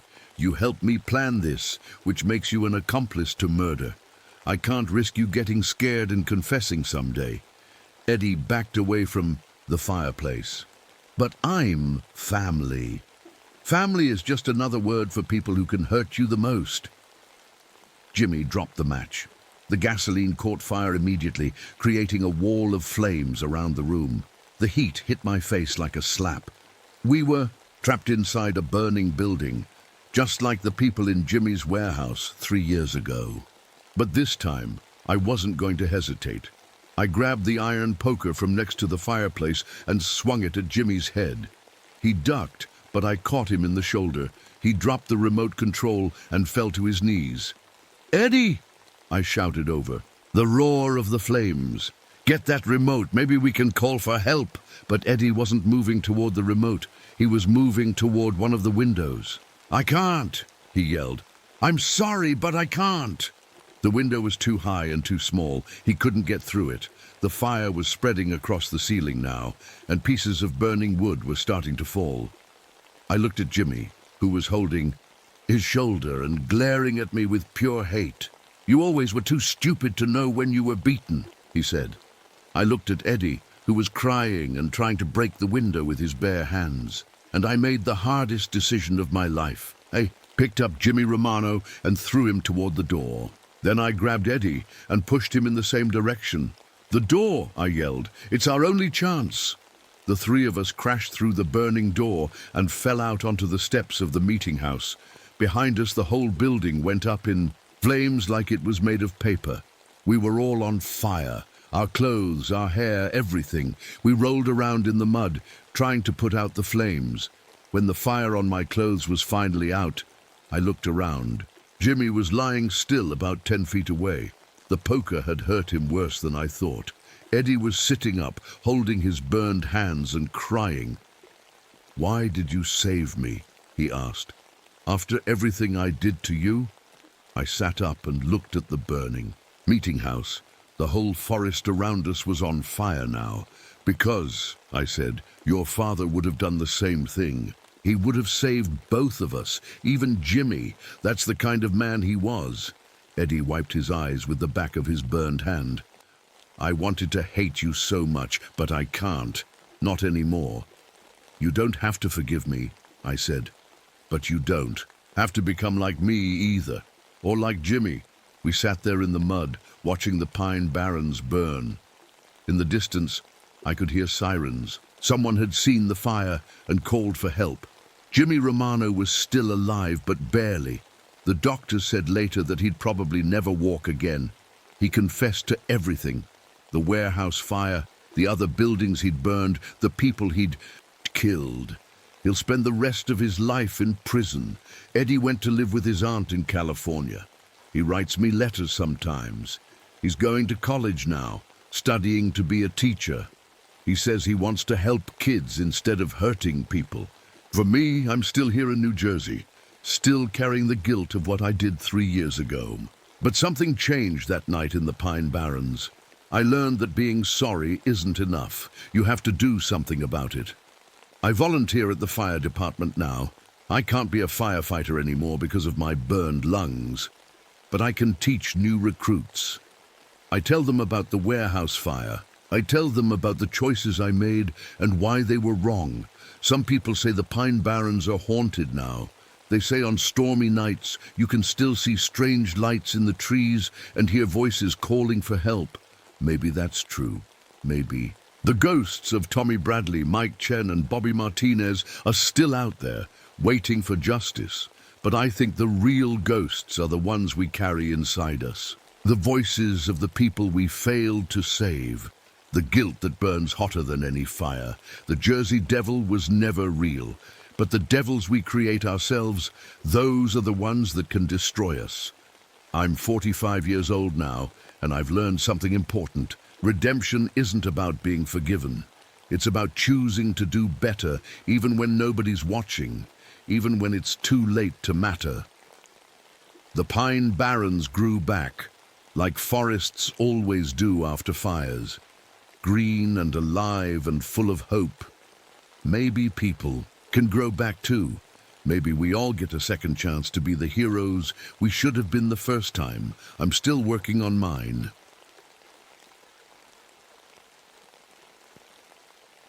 My name is Marcus Thompson, and in 3 hours they're going to kill me. I'm sitting in this cold cell, watching the snow fall outside my window, big fat flakes that stick to the glass and melt slowly. It's peaceful, really. More peaceful than I deserve, they tell me. Father McKenna sits across from me on a metal chair. He's a good man, I can tell. His hands shake a little when he holds his coffee cup. Maybe it's the cold, or maybe it's because of what I did. What they say I did. Tell me about the forest, Marcus, he says softly. His voice is kind, not like the lawyers or the guards. Tell me what really happened out there. I close my eyes and I can see it all again. The trees, the snow, the thing that hunted me for 3 days in the Olympic National Forest back in 1967. You won't believe me, Father, I say. Nobody did. That's why I'm here. He leans forward. Try me. The snow keeps falling outside. It reminds me of that morning when it all started. When I walked into those woods as one man and came out as something else entirely. Something broken. I was a good soldier once, I begin. Korea, did my duty, came home to my wife, got a job at the lumber mill, normal life, you know, but after what I saw over there, sometimes a man needs to get away. Find some quiet. Father McKenna nods. He understands about war, I think, about the things that follow you home. So I took my dog Rex and headed up to Olympic National Forest for a week. Just me and him and the trees. I knew those woods pretty well. Used to go hunting with my daddy. When I was small, figured I'd do some fishing, maybe bag a deer, clear my head. I look at my hands. They're old now, wrinkled and spotted. But I can still see the scars on my knuckles from that last night in the woods. The night everything went wrong. I set up camp near Miller Creek, about 15 miles from the nearest road. Beautiful spot. Rex loved it, kept running around, sniffing. Everything. Happy as could be. My voice gets quiet. That was before we found the signs. Father McKenna sets down his coffee. What kind of signs? Claw marks on the trees. Bigger than any bear I ever seen. And the smell, I shake my head, like something had died and been left to rot. But not just died, Father. Torn apart. The snow is getting heavier now. I can barely see the yard through the white. The old native. Folks, they got stories about things that live in those deep woods. Things that used to be people but ain't anymore. Things that are always hungry. Wendigo, Father McKenna whispers. I look at him surprised. You know the stories. I've heard them. But Marcus, those are just legends. Old tales to scare children. I laugh, but there's no humor in it. That's what I thought too, Father. Right. Up until one of them started hunting me. The guard walks by outside my cell. His keys jingle as he passes. Soon, those keys will unlock my door for the last time. But right now, all I want is for someone to hear my story. To understand that I'm not the monster they think I am. It was watching me from the first day, I continue. I could feel its eyes on me when I was setting up camp. Rex felt it too, kept whining and staying close to my leg. Dogs know things. You know, they can sense evil. Father McKenna writes something in his little notebook. What did you do? What any sensible man would do. I packed up and tried to leave. I paused, remembering, but the thing wouldn't let me go. Every trail I took led me back to the same clearing. Every path just circled around, like the forest itself was working against me. The priest looks up from his writing. His eyes are worried now. Marcus, I need to ask you something important. The families of those people they found in the woods. They deserve to know what happened to their loved ones. My stomach goes cold. I already told the police, told the lawyers, told everyone who'd listen. I didn't kill those people, Father. The Wendigo did. I was trying to survive just like they were. But the evidence is wrong. I slam my hand on the table. The sound echoes in the small cell. I know how this looks. I know what they found, but I was fighting for my life out there. Fighting something that shouldn't exist. Father McKenna is quiet for a long moment. Outside, the snow keeps falling. Tell me the rest, he says finally. Tell me everything that happened in those 3 days. I take a deep breath. The air in here, and tastes stale. Nothing like the clean mountain air I remember from that morning. The morning when I thought I was just going fishing. All right, Father, but you asked for the truth, and the truth is going to sound crazy. The truth is going to make you think I belong right here in this cell. I close my eyes again, and I'm back there. Back in the woods with Rex before everything went to hell. It started on the second morning. That second morning started perfect. I remember waking up to the sound of Rex sniffing around outside my tent. The sun was just coming up through the big Douglas fir trees, making everything look golden and clean. I unzipped my tent and stepped out into the crisp air. My breath made little clouds, and the ground crunched under my boots. There was frost on everything, my camping gear, the rocks, even Rex's water bowl. Beautiful morning, the kind that makes you glad to be alive. Come here, boy, I called to Rex. He came running over, tail wagging, happy as always. Rex was a good dog, German Shepherd, about 4 years old, smart as a whip and loyal as they come. My wife never liked him much, said he was too big for the house, but Rex and me, we understood each other. I made some coffee on my camp stove and opened a can of beans for breakfast. Rex got his kibble and some leftover bacon from the night before. We sat there together, just enjoying the quiet. No cars, no neighbors, no mill whistle telling me it was time for work. Just peace. The forest was so quiet I could hear my own heartbeat. That should have been my first warning, Father. Woods are never completely quiet. There should be birds singing, squirrels chattering, something. But it was like someone had pressed a mute button on the whole world. After breakfast, I decided to do some exploring. I'd been to this spot before, but not for a few years. Wanted to see if the old deer trails were still there. Maybe find a good fishing spot along the creek. I packed my backpack with some lunch, water, and my .30-06 rifle. Rex followed me as I headed north, away from camp. The trees were huge up. Here, some of them probably 100 years old or more. They blocked out most of the sky, making everything feel closed in and shadowy. We'd been walking for maybe an hour when I noticed something strange. My footprints in the frost from earlier were everywhere, not just on the trail behind us, but ahead of us too, like I'd already walked this exact same path before. That's weird, I said out loud. Rex looked up at me, ears perked. Dogs can tell. When something's bothering you, I knelt down and looked closer at the prints. They were definitely mine. Same boot size, same wear pattern on the sole. But I knew for sure I hadn't been this way yet today. I'd been very careful to head straight. North from camp, Rex started whining a little. He kept looking back the way we came, then forward, then back again. His nose was twitching like he smelled something that worried him.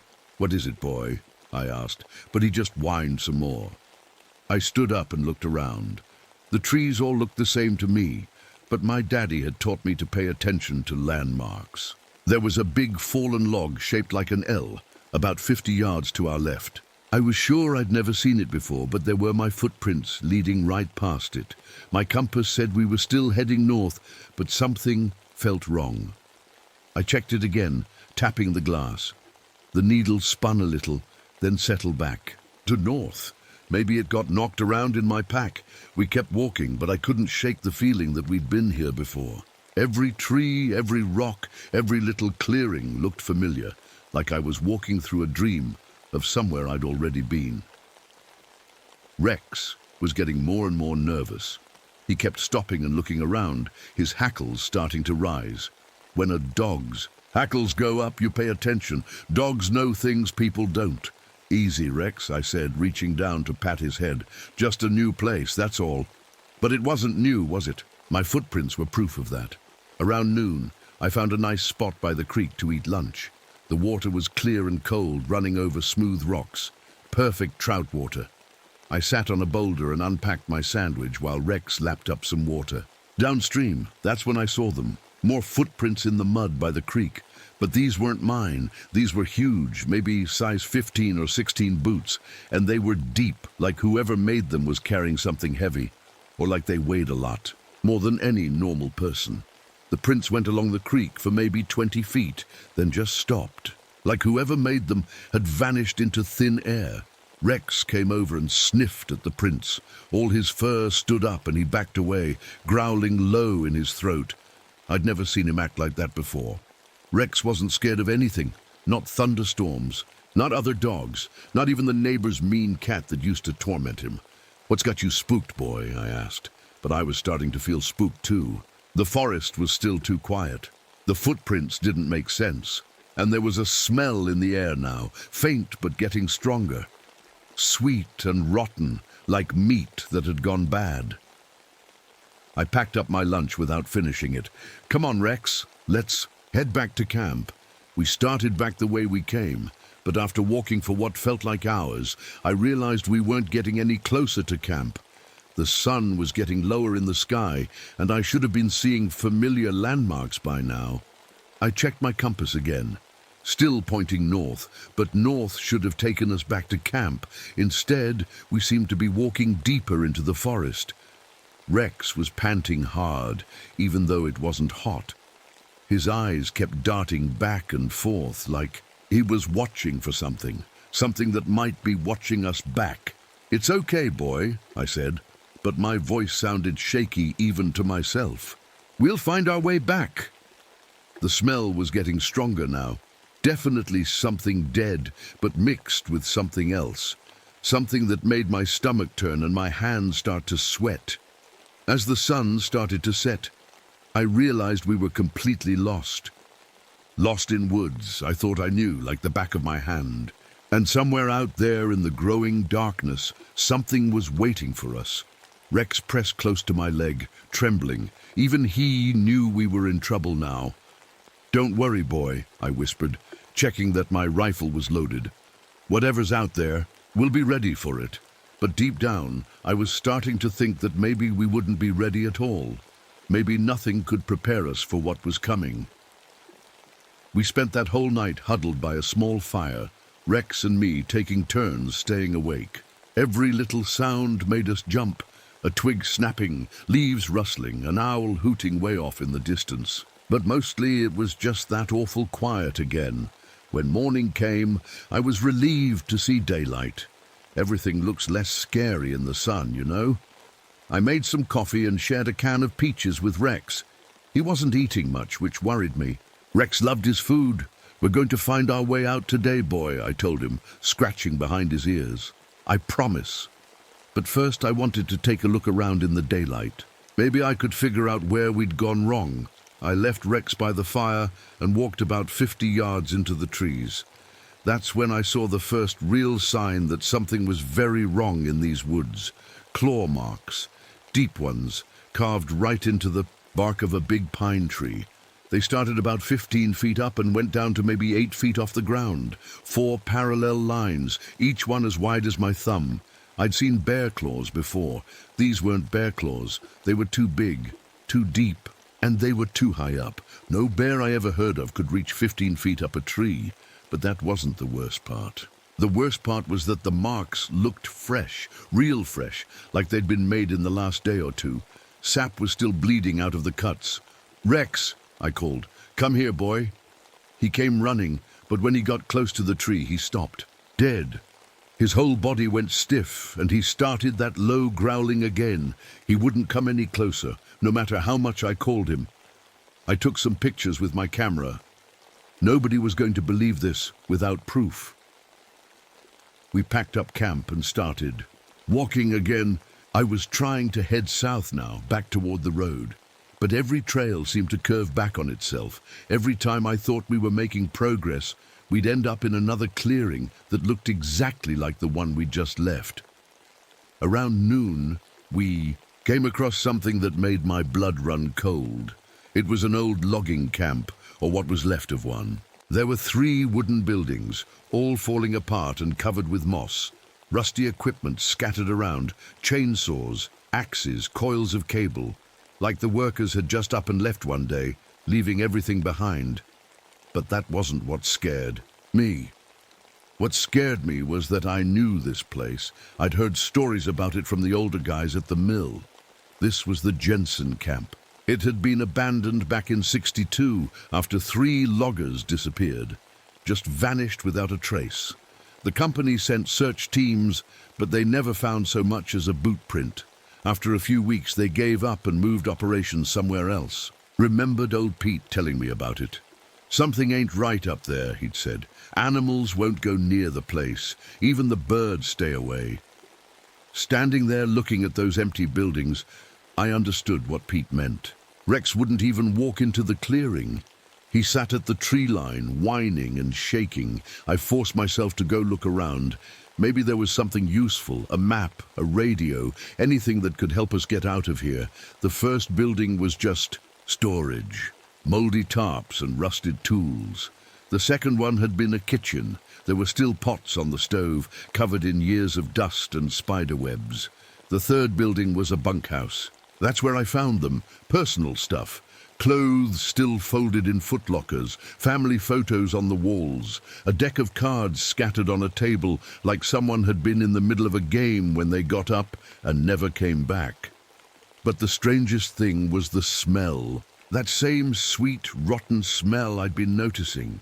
It was stronger here, much stronger, like something had died in this building and been left to rot. I was looking through one of the footlockers when I heard Rex barking outside. Not his normal bark. This was panic, pure panic. I grabbed my rifle and ran outside.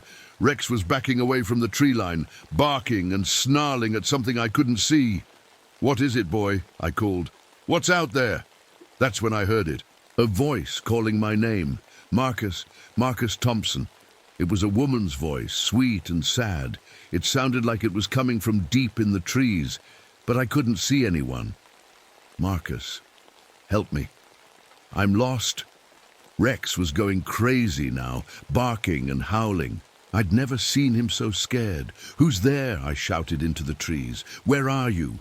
Help me, Marcus. I can't find my way out." The voice was moving. First it came from the north, then the east, then behind me. Like whoever was calling was circling us, staying just out of sight. "Show yourself!" I yelled, raising my rifle. "Come out where I can see you!" But nobody came out. The voice just kept calling, getting fainter and fainter until it faded away completely. Rex finally stopped barking, but he was still trembling. His fur was standing up all over his body. I looked around the clearing one more time. That's when I noticed something that made my heart skip a beat. My compass was spinning, not just pointing the wrong way, actually spinning in slow circles like it couldn't figure out which way was north. I tapped it, shook it, held it up to the light. Nothing worked. The needle just kept spinning and spinning. "Okay, Rex," I said, trying to keep my voice steady. "We're leaving, right now." But as we headed for the tree line, I looked back at the abandoned camp one more time. In the dusty window of the bunkhouse, I could swear I saw a pale face watching us. When I blinked and looked again, it was gone. We walked for hours after that, but the forest just seemed to get deeper and darker. The trees were so thick now that barely any sunlight made it through, and that smell, that awful sweet smell, was everywhere. Rex stayed right by my side, pressed against my leg. Every few minutes he'd stop and look back the way we'd come, like something was following us. I was starting to think maybe something was. As the sun began to set again, I realized we were going to have to spend another night in these woods. But this time, I had the feeling we wouldn't be alone. Somewhere out there in the growing darkness, something was waiting for us. Something that knew our names and could move without making a sound. Something that had been hunting in these woods for a very long time. That second night was when everything changed, Father. When I finally saw what had been hunting us, we made camp in a small clearing, the best spot I could find. I built the fire bigger than usual, big enough to keep anything away, or so I hoped. Rex wouldn't leave my side. He kept looking out into the dark trees, ears up, body ready to run. I tried to eat some beans from a can, but my stomach was too twisted up. Rex wouldn't touch his food at all. We both knew something bad was coming. Around midnight, the fire started to die down. I was reaching for another piece of wood when Rex suddenly went completely still. Not scared still like before. This was different. This was like he'd turned to stone. I looked where he was looking, out past the fire into the darkness between the trees. That's when I saw the eyes. Two yellow lights, way too big to be human eyes, staring at us from about 30 feet away. They were maybe 8 feet off the ground, which meant whatever they belonged to was tall. Real tall. Easy, boy. I whispered to Rex, slowly reaching for my rifle. But Rex didn't move, didn't even blink, like he was frozen in place. The eyes didn't move either. They just watched us, patient as death. I raised my rifle and clicked off the safety. The sound seemed too loud in the quiet forest. "I can see you," I called out. "Come into the light where I can get a good look at you." Nothing. Just those yellow eyes burning in the darkness. Then I heard something that made my blood turn to ice water. A voice. But not the woman's voice from before. This was a man's voice. Deep and rough, like someone who'd been smoking cigarettes for 50 years. Well, well, well, if it ain't little Marcus Thompson. I knew that voice. I'd heard it 1,000 times back in Korea. It was Sergeant Williams, my old squad leader, the man who'd saved my life more times than I could count. But Sergeant Williams had been dead for 15 years. "Sarge," I whispered. "That you?" "Course. It's me, boy. You think I'd forget about you after all we've been through?" The voice was coming from where the eyes were, but I still couldn't see anything else. Just darkness and those burning yellow lights. "You're dead, Sarge. You died at Heartbreak Ridge." A laugh echoed through the trees. Cold and empty, nothing. Like the warm laugh I remembered. "Dead? Hell, Marcus, we're all dead, every last one of us. Question is when you gonna join us?" Rex finally moved. He pressed himself against my legs, shaking so hard I could feel it through my pants. "What do you want?" I asked. "Want? I want what I always wanted, boy. I want you to follow orders. I want you to put down that rifle and come. On over here. Time to rejoin your squad." I kept the rifle pointed at those eyes. "I don't think so, Sarge." "That's an order, soldier!" The voice got louder, angrier, and with it came a sound like branches breaking, like something big moving through the trees. But those eyes never moved. They just kept staring. "You always were stubborn, Marcus. Remember that time in Busan when you wouldn't retreat? Had to drag you out of there myself. The thing was right. That had happened. But how could it know that? Nobody else had been there except..." "You ain't Sergeant Williams," I said. "Ain't I? Tell me, boy, what was the last thing I said to you, right before that Chinese shell took my head clean off?" My hands started shaking, because I remembered. I remembered exactly what Sarge had said, his last words before the explosion that killed him and 3 other good men. You said to tell your wife you loved her. That's right. And did you? Did you ever find my Martha and give her that message? I hadn't.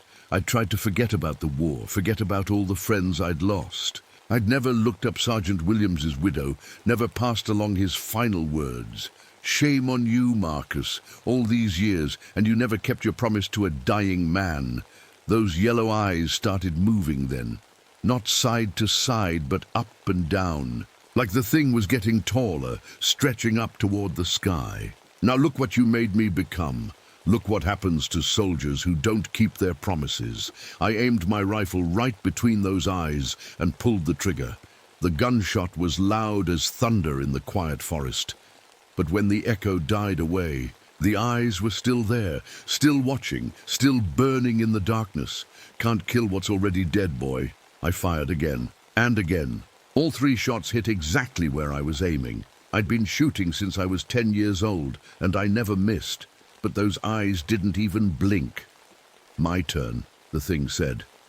That's when I finally saw it. It stepped into the edge of the firelight, and I understood why Rex had been so scared, why the other animals had all run away, why 3 loggers had vanished without a trace. It looked like a man, but wrong. All wrong. It was maybe 9 feet tall, thin as a rail, but somehow still looking strong. Its skin was grey, like old leather, stretched tight over bones that stuck out in places where bones shouldn't stick out. But the worst part was its face. It had Sergeant Williams' face, but starved and twisted. His eyes but yellow instead of brown, his mouth but full of teeth that were too long and too sharp. Surprised, Marcus? You shouldn't be. You knew this day would come. Deep down, you always knew. It took a step closer. Rex whimpered and tried to crawl under my legs. All those nights you couldn't sleep, thinking about Korea, about the things you did over there, the things you had to do to survive. I was a soldier, I said. I followed orders. Did you? Or did you do things that soldiers ain't supposed to do? Another step closer. I could smell it now. That sweet, rotten smell, but 100 times stronger. It made me want to throw up. Remember that village, Marcus? The one where we got cut off for 3 days. Remember how hungry we got? Stop, I whispered. Remember what we ate to stay alive. Stop it. Remember how good it tasted? I shot at it again, but the bullet went right through like it was shooting at smoke. The thing just smiled with those awful teeth. You can't run from what you are, boy. You can't hide from the hunger forever. It started walking around our fire, slow and patient. Rex was trying to hide behind me, making little crying sounds I'd never heard a dog make before. You feel it, don't you? Late at night, when you think nobody's watching, that empty feeling in your stomach that food can't fill, that need for something different. You're lying. Am I? When's the last time you really enjoyed a meal, Marcus? When's the last time regular food satisfied you? I wanted to tell it to shut up, but the truth was, I couldn't remember. Since coming back from Korea, everything tasted like cardboard. Even my wife's cooking, which used to be my favorite thing in the world. That's the hunger talking, boy. The same hunger I got. The same hunger that's going to eat you up from the inside until you give in. The thing stopped directly across the fire from me. This close, I could see more details I wished I couldn't see. Its fingers were too long, ending in black claws. Its chest moved up and down, but I couldn't hear it breathing. Come with me, Marcus. Stop fighting what you are. Stop pretending you're still human. I am human. Are you? Then why are you here, boy? Really, why'd you come up to these woods all alone? To get away, to think, or to hunt? The word hit me like a slap, because deep down, in a place I didn't want to look, I knew it was right. I hadn't come here to fish or camp or think about my problems. I'd come here because something had been calling me, something that whispered to me in the dark hours before dawn, telling me to come to the deep woods where nobody would see, where nobody would know. That's right, the thing said, reading my face. You feel it now, don't you? The real reason you're here. Rex looked up at me with those trusting brown eyes, and for just a second I wondered what he would taste like. The thought hit me so hard I staggered backward. "No," I gasped. "No, that's not me. That's not who I am." But the thing just smiled wider. "We'll see about that, Marcus Thompson. We'll see about that real soon." And then it was gone. Just melted back into the darkness like it had never been there at all. But I knew it was still out there, still watching, still waiting for me to stop fighting and give in to what it said I really was. I held Rex close and stared into the fire until dawn, trying not to think about how hungry I was getting. The third day was when everything fell apart, Father. I didn't sleep at all that last night. Just sat by the fire, holding my rifle, watching the trees. Rex stayed pressed against me, both of us jumping at every little sound. When the sun finally came up, I felt like I'd aged 10 years. "Come on, boy," I told Rex. "We're getting out of here today, no matter what." But as we packed up camp, I could feel those yellow eyes watching us. The thing was out there somewhere, waiting. I knew it wouldn't let us leave. Not alive, anyway. We started walking south again, or what I hoped was south. My compass was still spinning like a broken toy. Rex walked so close to me he kept bumping into my legs, looking back over his shoulder every few steps. Around noon, we found an old cabin. It was small and run down, with half the roof caved in and boards missing from the walls. But it had four. Walls and a door, which was more protection than we'd had for 2 days. "This'll do," I said, checking my rifle again. I had maybe 10 bullets left. Not many, but I was hoping they wouldn't all go right through the thing like the others had. Inside the cabin, there wasn't much. A rusty wood stove, a broken table, some old newspapers from 1961. But in the corner I found something useful. A can of kerosene, about half full. Maybe left behind by hunters or fishermen. I dragged the table over to the door and pushed it, up against it. Not much of a barricade, but it might slow the thing down. Then I poured kerosene around the walls and saved some in the can. "If that thing wants us," I told Rex, "it's gonna have to work for it."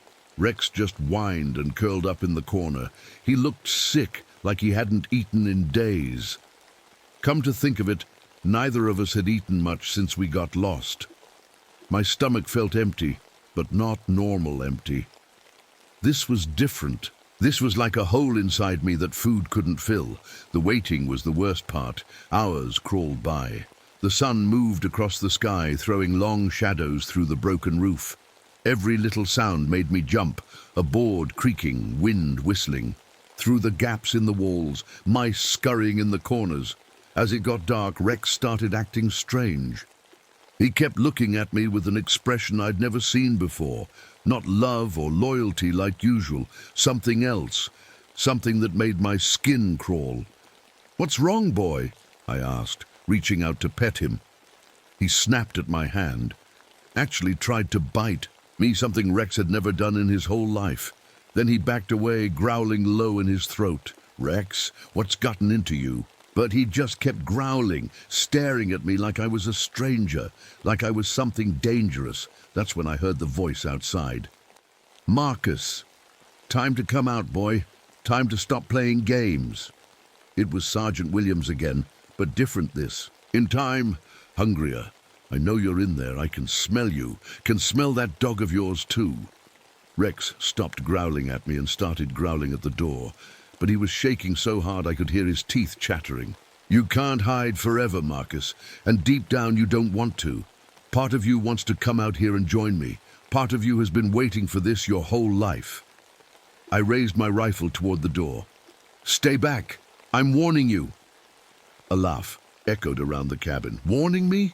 Boy, you don't even know what you are yet." Something heavy hit the door. The whole cabin shook, and the table I'd used as a barricade slid back a few inches.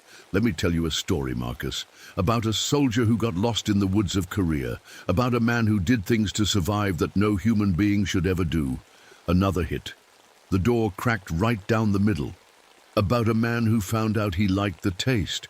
Rex was going crazy now, barking and snarling, but he wasn't looking at the door anymore. He was looking at me, like he finally understood what I was. About a man who came home and tried to be normal, but couldn't stop thinking about that taste, couldn't stop dreaming about it. The door splintered. I could see yellow eyes glowing in the darkness outside. About a man who killed his own wife when she found the bones in the basement. "That's not true," I screamed. But even as I said it, I remembered Sarah asking too many questions about the smell coming from downstairs. Sarah threatening to call the police. Sarah looking at me with fear in her eyes as About a man who's been hunting in these woods for months, bringing people here one by one. A logger here, a hiker there, always hungry, never satisfied. The door exploded inward. Wooden splinters flew everywhere. And there it stood, the thing that looked like Sergeant Williams but wasn't. 9 feet tall, grey skin stretched over. Bone, those terrible yellow eyes, but now I could see it clearly, and I realized something that made my blood turn to ice. It looked just like me, starved and twisted, but definitely me. Like looking in a funhouse mirror that showed what I really was inside. "Hello, Marcus," it said with my own voice. "Ready to stop pretending?" I shot at it. The bullet hit it square in the chest and passed. Right through, just like before, but this time I felt the impact. Felt the bullet tear through my own chest like I was the one being shot. "You can't kill me, boy. I'm you. I'm what you've always been." Rex lunged at the thing, brave little dog, trying to protect me one last time. But the thing caught him in those long, clawed hands. "Rex!" I screamed. The thing looked at me, then at Rex, then smiled with those sharp teeth. "Hungry, Marcus. Your dog looks tasty, just like all the others." And that's when something snapped inside my head, like a dam bursting, letting out all the thoughts I'd been keeping locked away. I remembered Korea. Not the war stories I told people, but the real truth. The village where we got trapped. The hunger that drove us to do unthinkable things. The taste that haunted my dreams. I remembered coming home and trying to forget. Trying to be a normal husband, a normal man. But the hunger never went away. It just got stronger. I remembered Sarah finding the remains in our basement. Her face when she realized what I'd become. The way she screamed as I remembered coming to these woods not to get away from my problems, but to hunt, to feed, to become what I really was. The thing holding Rex wasn't some monster from Indian legends. It was me. It had always been me. I grabbed the can of kerosene and dumped it over everything. The walls, the floor, myself. Then I struck a match. "If I'm a monster," I said, "then monsters deserve to burn." The cabin went up like a torch. Fire everywhere, burning everything, burning away the lies I'd told myself. In the flames, I could see Rex looking at me one last time. Not with fear anymore, but with sadness, like he was sorry for what I'd become. The pain was incredible, but it felt right. It felt like justice. When the rescue teams found me, the next morning I was barely alive. Burns over half my body, talking about Wendigos and monsters. They never found Rex, never found whole bodies of any of the people who'd gone missing. But they found enough pieces, enough bones, enough evidence to know what I'd really been doing in those woods. And here I am, Father, 3 hours from the electric chair, still trying to convince myself it was a Wendigo, still trying to believe I'm not the monster. But deep down, I know the truth. The Wendigo was real, all right. It was me. Father McKenna sits back in his chair, his coffee cup forgotten in his hands. The snow is still falling outside my window, but heavier now, like the sky is trying to bury the whole world under white. He's been quiet for a long time since I finished my story, just sitting there looking at his little notebook. His face is pale, and his hands are shaking worse than before. "Marcus," he says finally, his voice very soft. "Do you understand what you just told me?" I look at him, confused. I told you about the Wendigo, Father, about what happened in the woods. He sets down his coffee and leans forward. Marcus, there was no Wendigo. Of course there was. I saw it. I fought it. It nearly killed me. No. His voice is gentle but firm. You fought yourself, Marcus. You fought the truth about what you'd become. I shake my head.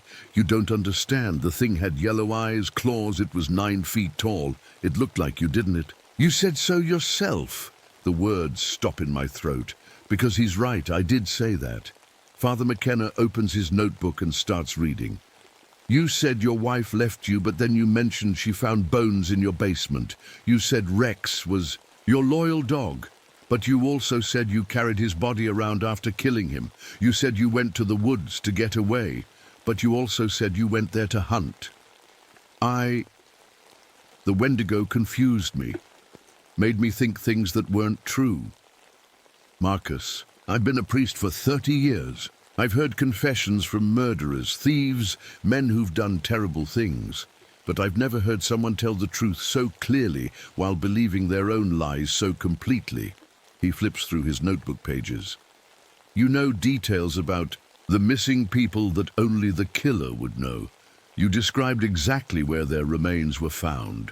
You knew about the logging camp murders from 1962, murders that happened the same way as the recent ones. My stomach feels sick. What are you saying? I'm saying there never was a Wendigo, Marcus. There was just a man named Marcus Thompson who came back from Korea with a hunger he couldn't control. A man who killed his wife when she discovered what he was doing. A man who spent months hunting people in the Olympic forest. No, that's not. I'm not a monster. Father McKenna's eyes are sad but steady. Marcus, do you remember what Rex looked like when you found him in the woods? He was my dog.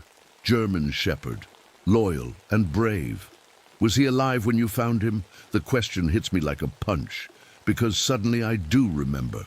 Rex wasn't alive when I found him in the woods. Rex had been dead for weeks. I'd been carrying around his mummified body, talking to it, pretending he was still alive. Oh God, I whisper, and the compass that kept spinning, the trails that led, in circles. The voice calling your name.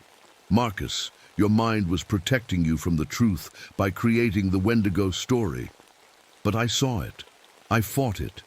You saw your reflection in broken glass and mirrors around the old cabin. You fought yourself, Marcus. Literally fought your own reflection because you couldn't accept what you'd become. The room feels like it's spinning. The woman's voice in the woods. Your own voice, recorded on your radio during one of your episodes, playing back to you later. The claw marks on the trees, you made those yourself, with climbing gear. Creating evidence to support the story your mind needed to believe. I put my head in my hands. The memories are coming back now, the real ones. Not the Wendigo story, but the truth underneath it. Sarah, my wife, asking about the smell from the basement, finding the bones I'd hidden down there, the look of horror on her face when she realized what they were, what I'd been doing, the way she screamed when I killed her. I whisper, yes, I killed all of them, yes. There was no Wendigo. Father McKenna closes his notebook.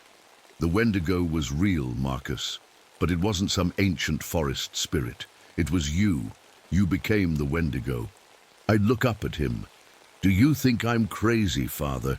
Do you think I really believe my own story? He's quiet for a long moment. I think your mind broke from the weight of what you'd done. I think it created the Wendigo story to protect you from a truth too horrible to face. And yes, I think you really do believe it, even now. Even after what you just told me, what do you believe, Marcus? I try to think.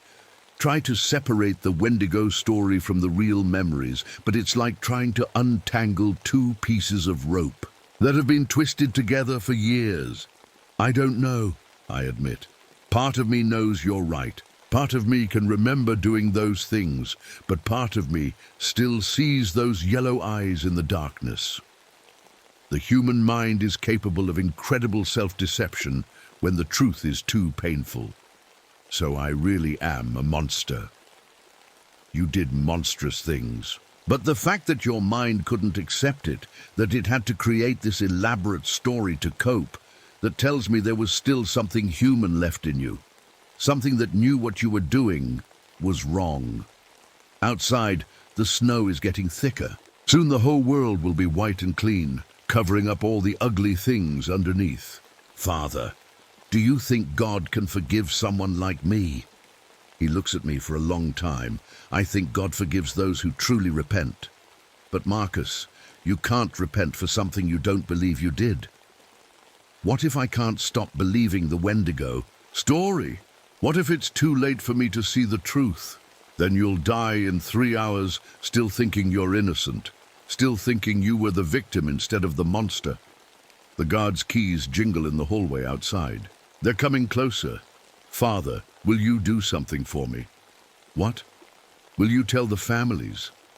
Tell them I'm sorry, even if I can't remember exactly what I'm sorry for. He nods. I will. And Father, when they ask you about me, don't tell them. About the Wendigo story, just tell them I was sick. Tell them my mind was broken. Why? Because maybe that's the only true thing left. Maybe being crazy is the only honest thing about me. The footsteps stop outside my cell. Keys turn in the lock. It's time, Marcus, the guard says. I stand up slowly. Father McKenna stands too. Will you walk with me, Father? As far as they'll let me. As we leave the cell, I look back one more time. At the window, the snow is still falling, thick and white and beautiful. It reminds me of that morning in the forest, when everything seemed peaceful and clean, before I found out what I really was. Or maybe before the Wendigo found me. Even now, walking toward the electric chair, I still don't know which story is true. Maybe that's the most terrifying thing of all.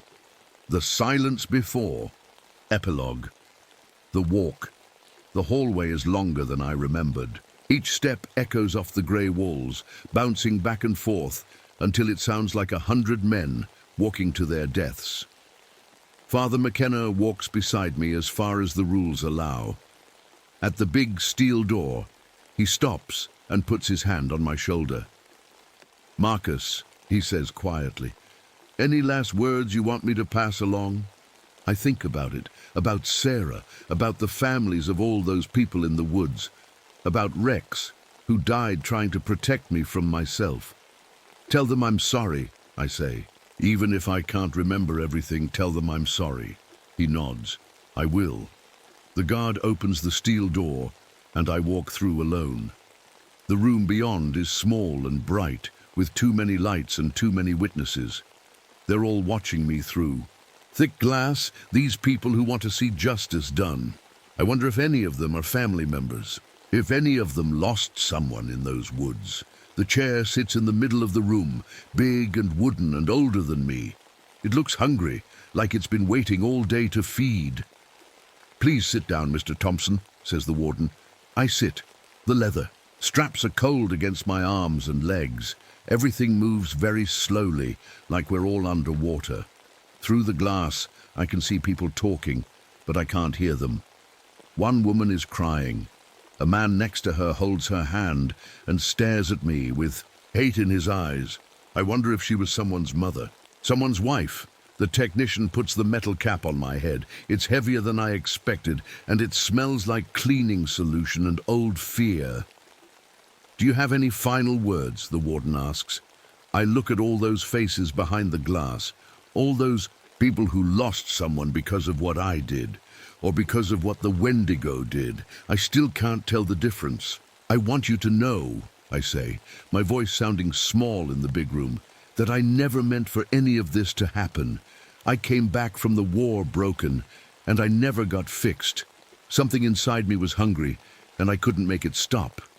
The woman, behind the glass, cries harder.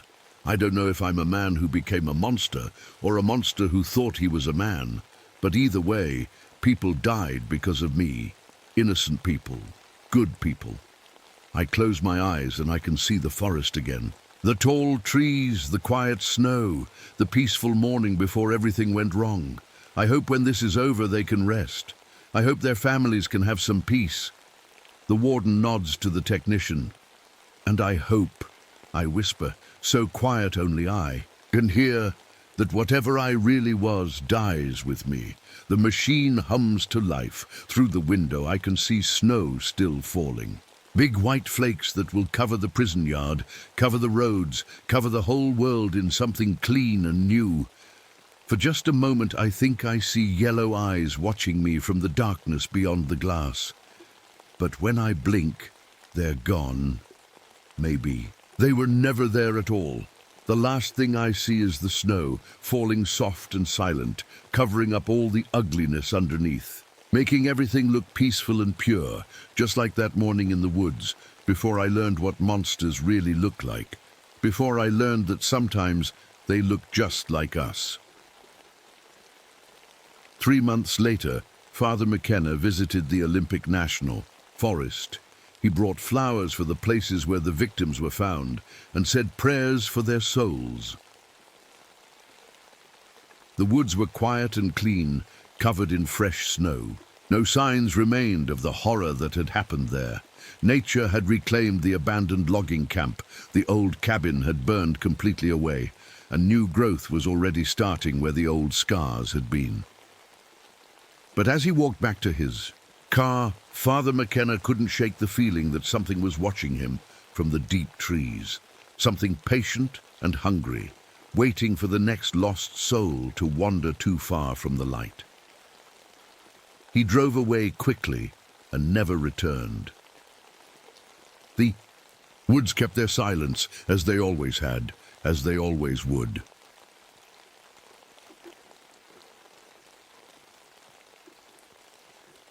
My name is Patricia O'Brien, and I came to these woods to forget. But some things follow you no matter how far you run. The trees in Manistee National Forest were painted red and gold, like someone had splashed paint everywhere. Pretty, I guess. But when you've seen as much blood as I have, red leaves just remind you of crime scenes. 8 years as a Detroit cop will do that to you. Every beautiful thing gets ruined when you've seen the ugly side of people. I kicked through the dead leaves, trying to enjoy the quiet. No sirens here, no gunshots, no screaming, just me, my dog Max, and miles of empty forest. This was supposed to help me sleep better.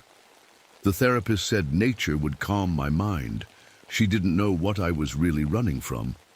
Max stopped suddenly, his ears up and alert. A white-tailed deer stood frozen about 30 feet away, staring right at me. For a second, we just looked at each other. Then it turned and ran like the devil was chasing it. Same way people used to look at me when they saw my badge back in Detroit. Fear, like they knew I was trouble. The wind picked up, and I could smell rain coming. Storm clouds were rolling in fast, turning the sky dark, even though it was only afternoon. There was something electric in the air, like the moment before lightning strikes. It reminded me of another night, 3 years ago, when everything went wrong. But I pushed that memory down deep where it belonged. My radio crackled with static. Weird. I was supposed to be out of range out here. I told everyone at the station I was going camping alone, needed some time to think. Nobody should be able to reach me.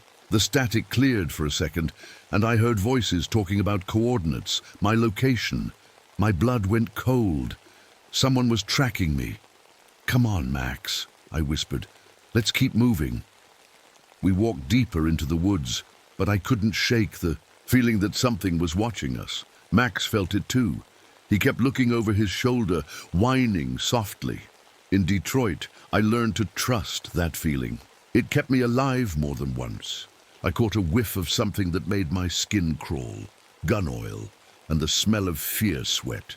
Someone else was out here, and they were armed and scared, real scared. My hand moved to my service weapon without thinking. Old habits. The forest got quiet, too quiet. Even the insects stopped buzzing. In the distance, I heard something that made my blood freeze. It started as a howl, long and mournful, but there was something human about it, like a person screaming in pain. It echoed through the trees, getting closer. Max started shaking. This dog had been through police training. seen drug raids and gang shootouts. Nothing scared him. But that sound terrified him. I thought about Marcus Webb then, my old partner. The screams he made that night in the warehouse, the night I should have been there to back him up, the night I chose my career over his life. Another howl cut through the air, closer this time, definitely closer, and somewhere. In that inhuman sound, I swear I heard a voice calling my name. I sat down on a fallen log, trying to calm my nerves. Max pressed against my leg, still shaking. The howl had stopped, but the silence felt even worse, like something was holding its breath, waiting. I pulled out Marcus Webb's badge from my jacket pocket. I'd carried it for 3 years now, ever. Since the funeral I didn't go to. The metal was warm from being close to my heart, but it felt heavy as a rock. Heavy with secrets I'd never told anyone. Marcus was my partner for 2 years, best cop I ever worked with. Smart, careful, always. Had my back. We solved cases other detectives couldn't touch. Drug dealers, gang murders, missing kids. We were a team. At least, I thought we were. The trouble started when internal affairs came sniffing around our unit. Someone was taking money from drug busts, skimming cash before it got logged as evidence. IA suspected everyone, but they had their eye on Marcus, said his bank account looked too healthy for a cop's salary. Thing is, they were right. Marcus was dirty, but so was I. So were half the guys in our unit. The money was just sitting there in evidence bags, and nobody counted it too close. We told ourselves we deserved it after risking our lives every day for pocket change. But when IA started asking questions, I got scared. Real scared. I had a mortgage, car payments, a life to protect. Marcus, he was single, lived alone. He had nobody depending on him. So I made a choice, the worst choice of my life. I told IA that Marcus was the one taking the money, gave them dates, amounts, everything they needed. In exchange, they cleared me, said I was a good cop who got mixed up with the wrong partner. Marcus never saw it coming. He trusted me right up until the end. Even when they arrested him, he looked at me like I'd fix everything, like his partner would save him. I didn't. The night before his hearing, Marcus called me. His voice was shaky, scared. He said he had evidence that could bring down the whole dirty network. But he needed my help.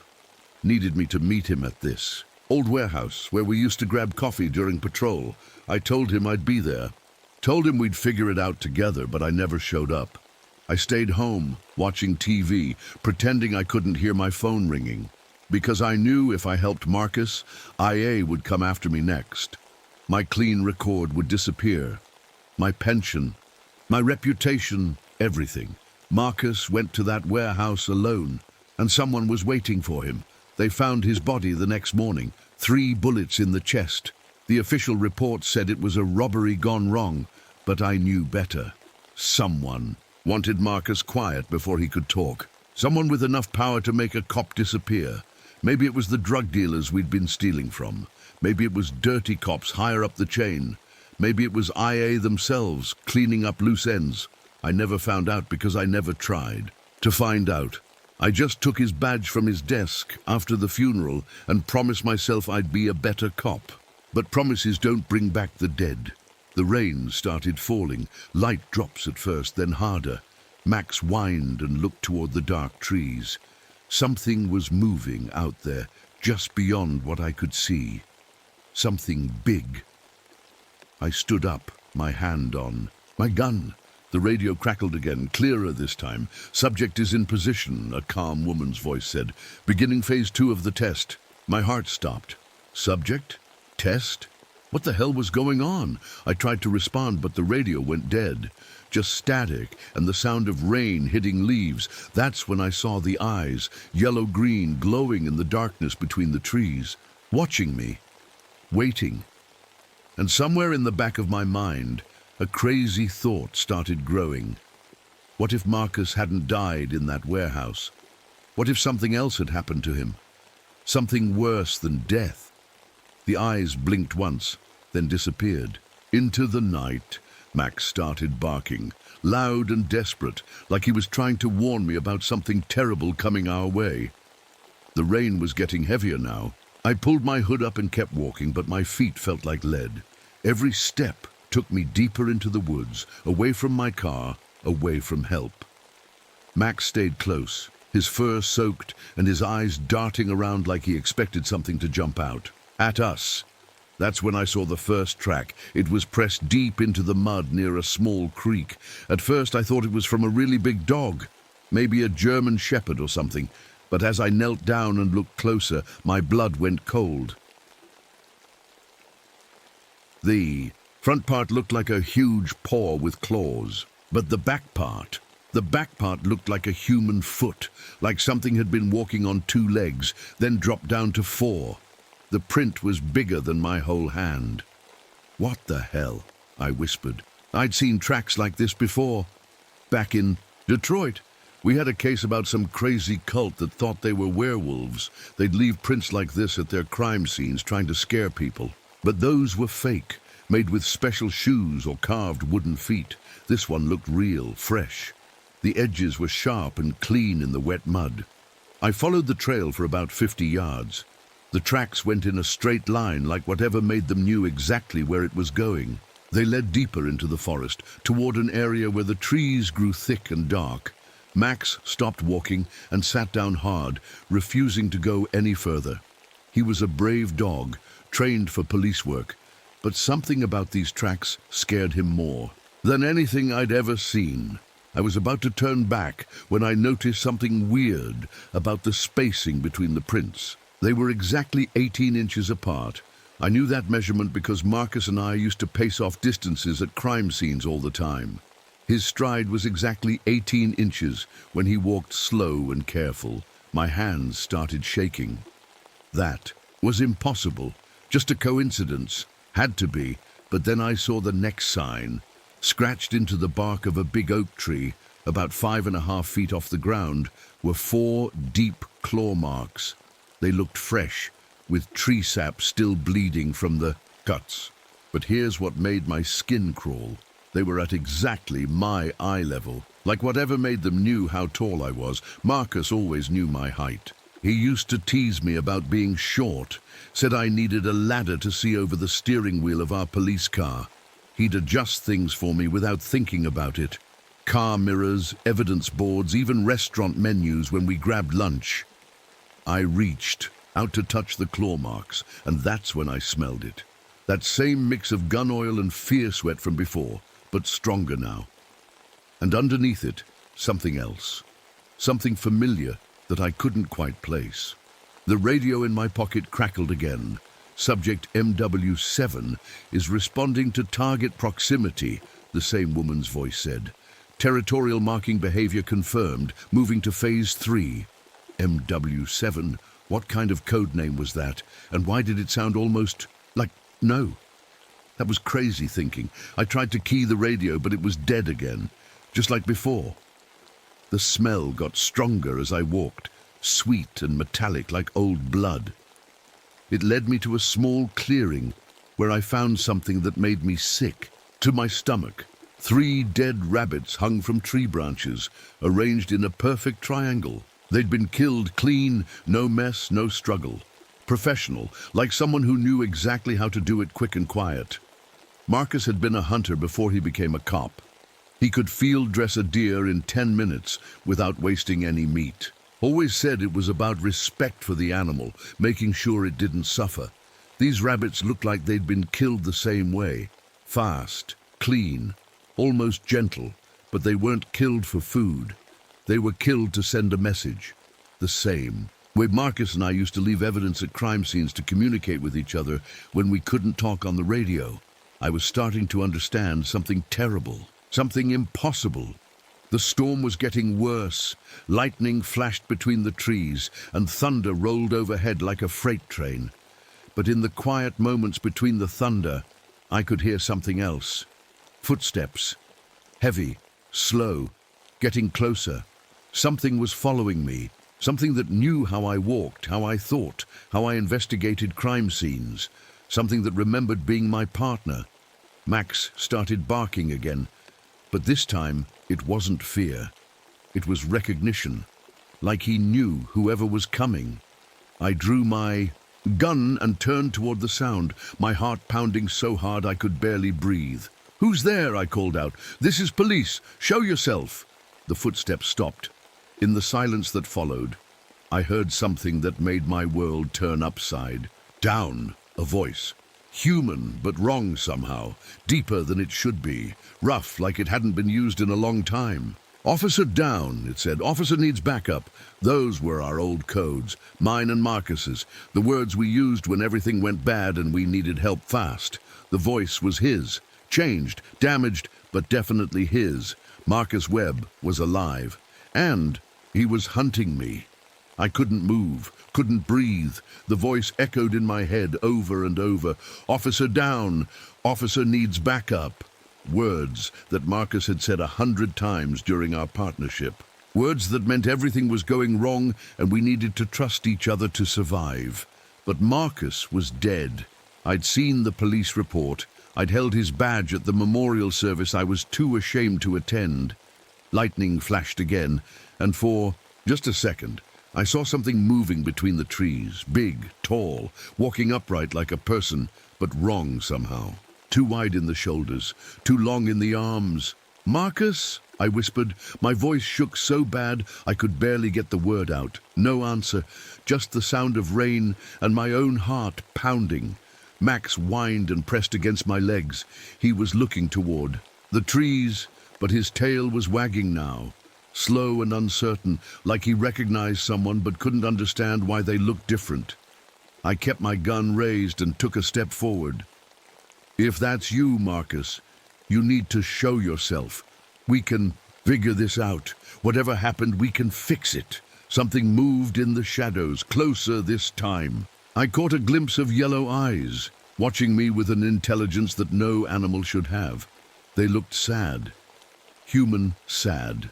Like someone trapped inside a nightmare they couldn't wake up from. "I know you're there," I said, trying to keep my voice steady. "I know you're listening. If you're really Marcus, then you remember what we used to say. Partners stick together no matter what." The eyes blinked once, a long, slow blink that seemed almost like a nod. Then I heard it, a low sound, like a whine mixed with a growl, but underneath it, I could hear something else. Something that made my heart break. It sounded like crying. I lowered my gun a little. "Marcus, what happened to you? Where have you been all this time?" The creature stepped into a patch of moonlight, and I saw it clearly for the first time. My legs almost gave out. It was huge, maybe 7 feet tall, covered in dark fur. The head was like a wolf's, but the eyes were human, familiar. It stood on 2 legs like a person, but its hands ended in claws that could tear through steel. But it was the way it moved that convinced me.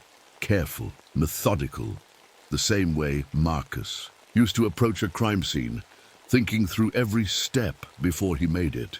"Oh God," I breathed, "what did they do to you?" The creature's ears twitched at my voice. It took a step closer and I could see scars running along its arms and chest, surgical scars, like someone had been cutting it open and putting it back. Together, Max broke away from me and ran toward the creature.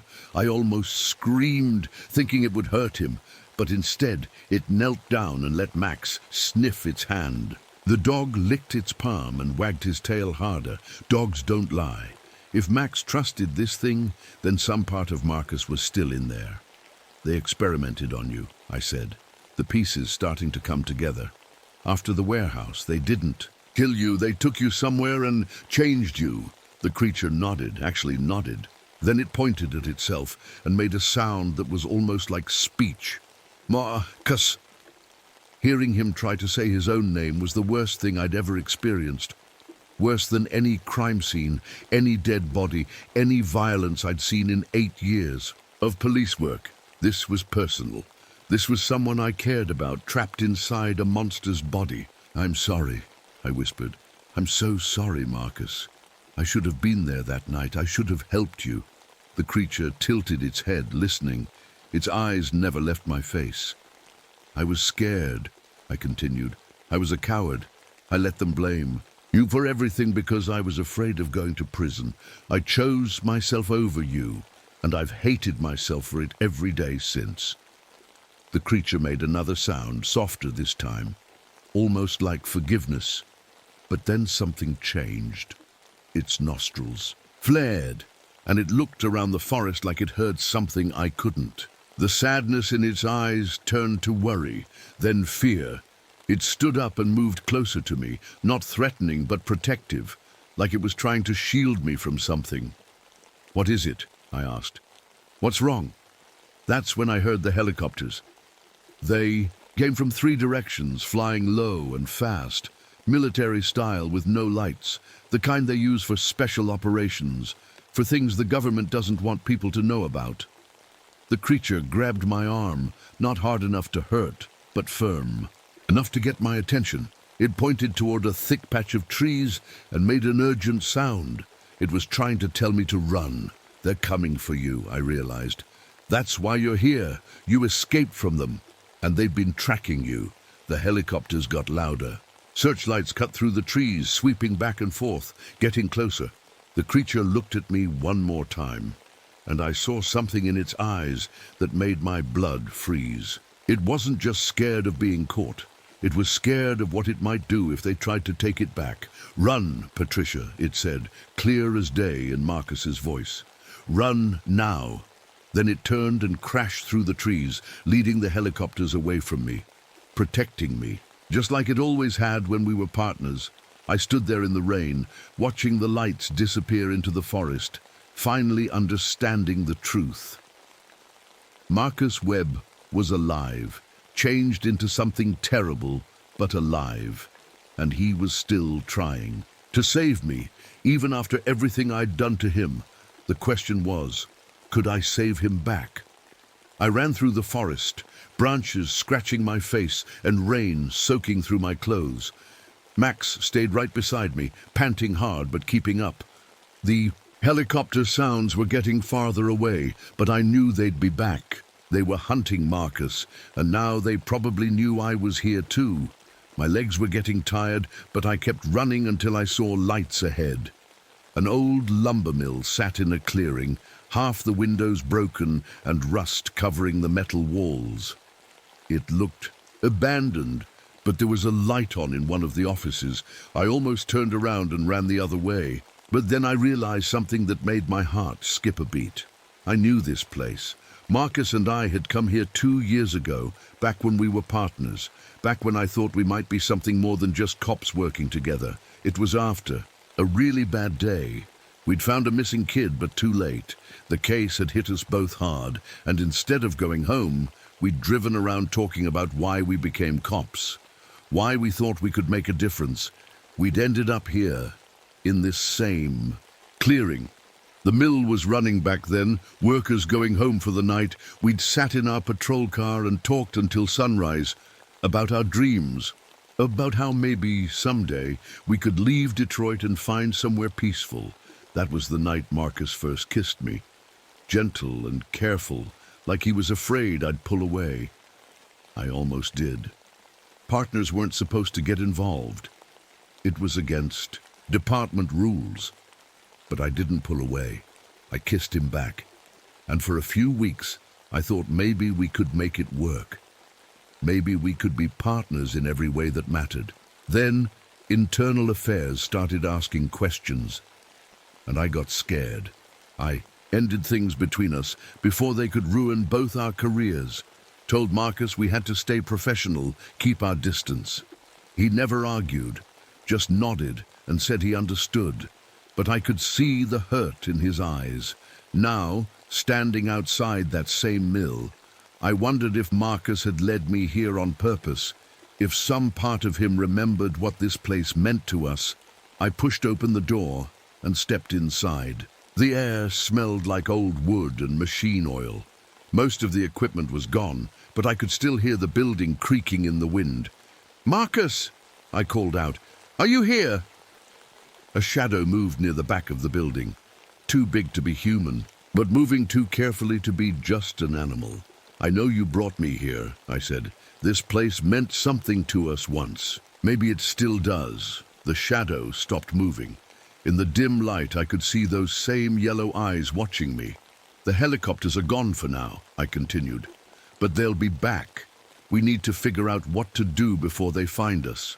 Slowly, the creature stepped into the light. Up close, I could see more of the scars. They covered his whole body, like someone had taken him apart and put him back together wrong. But his eyes were still Marcus's. He opened his mouth and tried to speak. It took him several tries, but finally he got the words out. "Pat Ty," he said. "My old nickname, the one only he ever used." I started crying then. I couldn't help it. "Yeah, it's me. I'm here." He took a step closer, moving slow so he wouldn't scare me. When he was close enough, he reached out one clawed hand and gently touched my face. His touch was warm and familiar, even through the fur and scales. "Sorry," he whispered. "So sorry." "For what?" I asked. "You didn't do anything wrong." He shook his massive head. "Should have protected you. Always protect you." That's when I understood. Even after everything that had happened, even after I'd betrayed him and left him to die, Marcus still thought his job was to take care of me. "You don't need to protect me anymore," I said. "I'm the one who should be protecting you. I'm the one who owes you." He made that whining sound again, like he was trying not to cry. But then his ears perked up, and he spun around toward the door. The helicopters were coming back. I could hear them in the distance, getting closer. But there was something else. Footsteps outside, lots of them, moving in formation like soldiers. "Government?" I asked. Marcus nodded. Then he did something that scared me more than anything else that night. He threw back his head and let out a howl. Not angry or threatening. Sad. Like he was saying goodbye. "What are you doing?" I whispered. "Can't control it much longer," he said. "The programming. It's stronger when they're close." Programming. What programming? They built me. To hunt. To kill. When they give the signal. He looked at me with desperate eyes. "Don't want to hurt you, Patty. Never want to hurt you." The footsteps were getting closer. I could see flashlight beams moving outside the windows. "There has to be something we can do," I said. "Some way to fix this." Marcus shook his head. "Only one way to make it stop." He looked down at my gun, still in my hand, and I understood what he was asking me to do. "No," I said. "No, I can't. I won't lose you again." "Please," he whispered, "before they make me into something worse, before I hurt innocent people." The door burst open. Soldiers in black uniforms poured in, pointing rifles with electric prods at Marcus. Their leader, a woman in a lab coat, stepped forward with some kind of remote control in her hand. "Subject MW7, she said in a calm voice. "Return to containment position." Marcus started shaking. His eyes rolled back, and I could see him fighting against something inside his head. "Marcus," I said, "stay with me. Don't let them control you." But it was too late. The woman pressed a button on her remote and Marcus screamed, a sound no human should ever make. When he looked at me again, the humanity was gone from his eyes. There was only hunger and rage. Marcus lunged at the nearest soldier, moving faster than anything that big should be able to move. His claws tore through the man's protective gear like it was made of paper. The soldier screamed and went down hard. "Contain the subject," the woman in the lab coat shouted. "Use maximum voltage." The other soldiers fired their electric weapons. Blue sparks jumped across Marcus's body, and he roared in pain, but he didn't go down. Instead, he got angrier. I raised my gun and pointed it at the woman. "Stop, you're hurting him." She looked at me like I was an annoying bug. "Officer O'Brien, you shouldn't be here. This is a classified military operation." "Who are you?" I demanded. "What did you do to my partner?" "Dr. Sarah Chen," she said calmly, even though Marcus was throwing soldiers around like they weighed nothing. "I'm the lead scientist on Project Nighthound." and Detective Webb volunteered for our program. Volunteered? I couldn't believe what I was hearing. Nobody volunteers to become a monster. Dr. Chen smiled, but it wasn't a nice smile. He did. 3 years ago, after you testified against him, after you destroyed his life and career, we approached him in jail and offered him a choice. My blood turned to ice. What choice? Die in prison as a dirty cop, or help his country by becoming something more than human? A perfect soldier, stronger, faster, better than any normal person. Marcus grabbed another soldier and threw him through a window. Glass exploded everywhere. We told him the procedure was experimental, Dr. Chen continued, that there were risks, but he said he didn't care, said he had nothing left to live for anyway. You're lying, I whispered. Am I? Ask him yourself. In his lucid moments, he remembers everything, including why he really volunteered. She pressed another button on her remote. Marcus stopped fighting and stood perfectly still, like a robot that had been turned off. Subject MW7, she said. Tell Officer O'Brien why you joined our program. Marcus turned to look at me. His eyes were his own again, but they were filled with pain. Wanted to protect you, he said slowly. They said you were in danger from the people who really killed those dealers. Said if I became what they needed, they'd keep you safe. My legs almost gave out. Marcus, no, you didn't have to. Did it. For you, Patty. Always. For you. Dr. Chen laughed. Touching, isn't it? He still loves you, even after you betrayed him. Even after we changed him into something that barely remembers how to be human. Change him back, I said.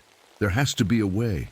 There is no back, she said. The genetic modifications are permanent. The neural programming is hardwired into his brain. He's our property now, a weapon that does exactly what we tell him to do. She raised the remote again. Watch! No! I screamed, but she'd already pressed the button. Marcus's eyes went blank. Again, and he turned toward me with his claws extended. Kill the witness, Dr. Chen commanded. Marcus took a step forward, then another. His face showed no emotion, no recognition, just cold purpose. Marcus, it's me, I said, backing away. It's Patty. You know me. You love me. He kept coming. I could shoot him. My gun was in my hand, loaded and ready. It would be easy. Put him out of his misery and end this nightmare, but I couldn't. Not Marcus, not the man who'd protected me for 2 years, not the man who'd volunteered to become a monster just to keep me safe. Fight it, I whispered. I know you're in. There, fight the programming. Marcus stopped. His head tilted slightly, like he was listening to something only he could hear. Impossible, Dr. Chen muttered. The control signal is at maximum strength. You don't know him like I do, I said.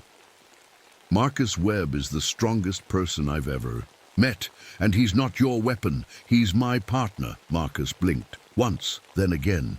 The blankness in his eyes started to crack. Pat, Ty, he whispered. That's right, I'm here, and I'm not leaving you again. Dr. Chen's face went white. If we can't control him, then he's too dangerous to live. All units, eliminate the subject. The remaining soldiers raised their weapons. Not electric prods this time. Real guns. No! I turned and put myself between them and Marcus. You want to kill him, you'll have to go through me. Move aside, officer, Dr. Chen said. That's an order. I don't take orders from you, and I don't abandon my partner. Not again. Marcus straightened, up behind me. I could feel his presence, warm and protective, just like the old days. Thank you, he said in my ear, for believing in me. Then he did something that changed everything. He reached over and gently took my gun from my hand. What are you doing? I asked. What I should have done 3 years ago, he said. Taking care of the real monsters. Dr. Chen's eyes went wide. You can't. The programming doesn't work. When I choose love over hate, Marcus said. He raised my gun and pointed it not at me, but at Dr. Chen and her soldiers. Run, Patty, He said, "Get somewhere safe. Tell the world what they did here. I won't leave you again. You have to. This is the only way." He was right, and I knew it, but it was still the hardest thing I'd ever done. I ran toward the back door as Marcus roared his challenge to the soldiers. The sound followed me into the night, fierce and protective, and heartbreakingly human. My partner was still fighting for me. One last time. I ran about 50 yards before I heard the gunshots, lots of them, automatic weapons firing all at once, then sudden silence. My heart stopped. I turned around and ran, back toward the mill, even though every instinct told me to keep running. "Marcus!" I screamed. The front door was hanging off its hinges. Inside, 3 soldiers lay on the ground, not moving. Dr. Chen was pressed against the far wall, her lab coat torn and bloody. Her precious remote control was smashed into pieces on the floor, and Marcus was in the center of it all, on his knees, bleeding from at least 6 bullet wounds. But he was still alive, still breathing. "Patty," he whispered when he saw me, "told you to run." "I'm not running anymore," I said, dropping down beside him. "I'm done running away from the people I care about." Dr. Chen tried to crawl toward the door, but Marcus growled at her and she froze.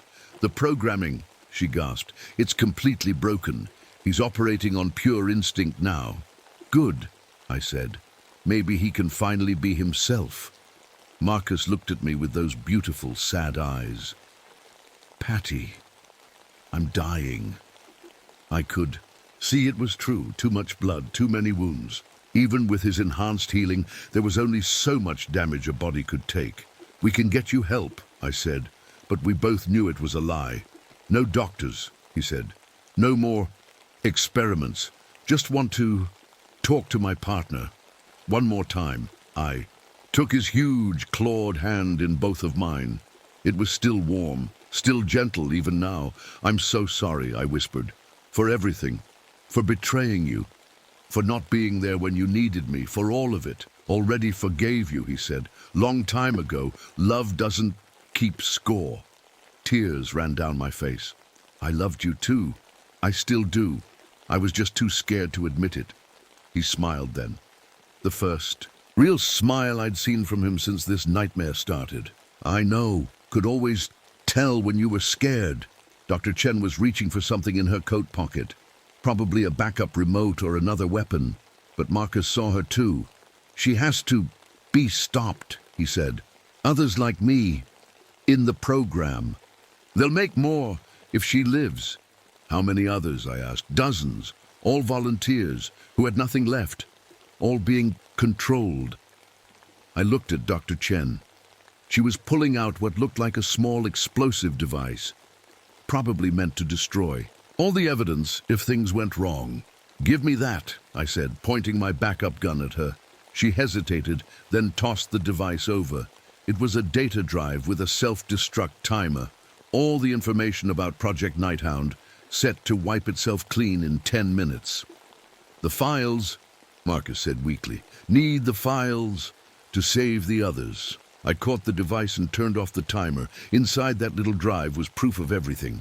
The experiments, the volunteers, the government conspiracy. "I'll make sure everyone knows," I promised. "I'll shut down their whole program." Marcus nodded. "Good. That's good." His breathing was getting shallower. The light in his eyes was starting to fade. "Patty," he whispered, "need you to do something for me. Anything." He looked down at my gun. "Don't want to turn back into their monster. When I die, the programming might reset, bring me back as something worse." I understood what he was asking. The same thing he'd asked before. The hardest thing a person could ever ask someone they love. "Please," he said, "while I'm still me, while I still love you." My hand shook as I raised the gun. This was Marcus, my partner, the man who'd protected me, who'd loved me, who'd sacrificed everything for me, and now he was asking me to set him free. "I can't," I sobbed. "Yes, you can," he said softly. Because you love me. Because you want what's best for me, not what's easiest for you. He was right. He was always right about the important things. Thank you, I whispered, for being my partner, for protecting me, for loving me even when I didn't deserve it. Always deserve love, Patty. Always. I pressed the gun to his forehead, right where I used to kiss him goodnight when we worked late. Cases together. See you on the other side, partner, I said. See you there, he whispered back. The gunshot echoed through the empty mill. When it was over, Marcus looked peaceful, like he was finally free from all the pain and programming and impossible choices. I sat with him for a long time, until I heard more helicopters coming. Then I kissed his forehead one last time and ran. Dr. Chen was unconscious but still breathing. I left her there for the cleanup crews to find. She'd face justice eventually, but not from me. I had bigger things to do. 6 months later, my story broke on every news channel in the country. Project Nighthound was exposed, shut down, and investigated by Congress. Dozens of volunteers like Marcus were found and given proper medical care to reverse what could be reversed. Dr. Chen went to prison for life. Her bosses went with her. I left the police force and became a journalist. Someone has to tell the stories that powerful people want to keep hidden. Someone has to speak for the people who can't speak for themselves. I still carry Marcus's badge, not out of guilt anymore, but out of love. To remember a good man who made a terrible sacrifice to protect the innocent. Sometimes, on quiet nights, I can hear wolves howling in the distance. And I like to think one of those voices is Marcus, finally at peace, finally free. My name is Patricia O'Brien, and this is the story of my partner. The bravest cop I ever knew, the man who taught me that real love means being willing to let go. The helicopters can get us far enough away to survive the initial blast.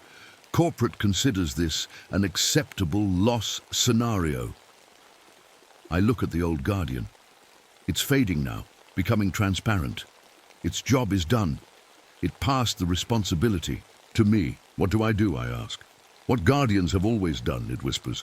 Protect what matters, no matter the cost. Then it's gone, leaving me alone with the weight of the world on my shoulders. I close my eyes and reach out with my new senses. I can feel every explosive device Webb's people planted. 37 of them scattered throughout the grove, each one connected to his detonator. But I can also feel something else, the network of roots beneath the forest floor. They're not just connected to the trees, they're connected to everything. The whole earth is one giant living system, and I'm part of it now. Your choice, Mr. Jenkins, Webb says. Surrender and let us harvest what we need, or watch everything burn. I open my eyes and look at him. He's trying to look confident, but I can smell his fear. He knows he's made a mistake coming here. I choose option 3, I say. I reach out through the root network, following the connections deeper and deeper into the earth, past the forest, past the mountains, all the way to the other side of the continent. And there, in a small town in Maine, I find what I'm looking for. Emma is sitting in her special chair, coloring a picture of trees. She looks up suddenly, like she heard something. Daddy, she says. Through the network, I touch her mind gently.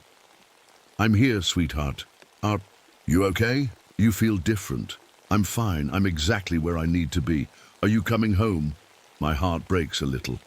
Not the way you mean, but I'll always be with you. Whenever you're near trees, whenever you're in a forest, I'll be there. She nods, like this makes perfect sense to her.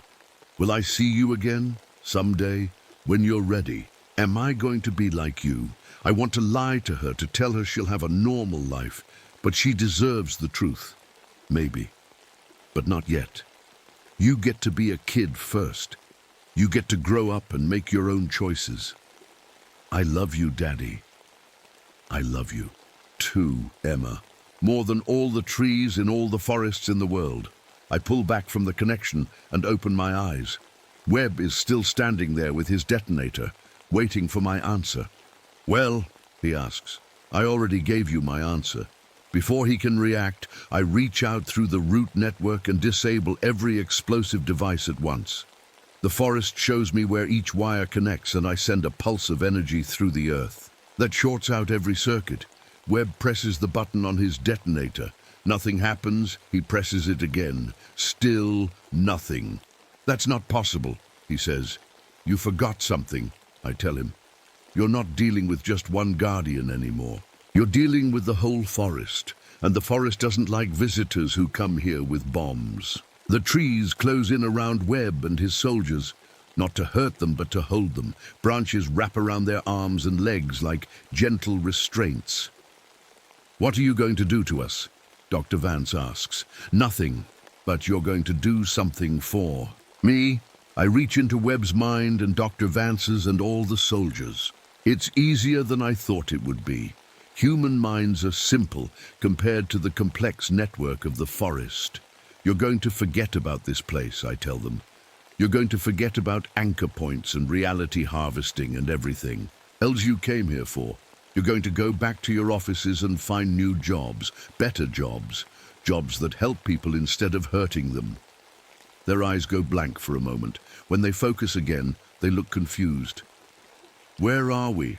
Webb asks. Just out for a nature walk, I say. But it's time to go home now. They nod and start walking toward their helicopters. Within minutes, they're gone, leaving me alone in the forest. For the first time since this all started, it's quiet, really quiet. Just the sound of wind through the branches and the distant call of that spotted owl. I sit down on the same rock where I found my grandfather's chainsaw.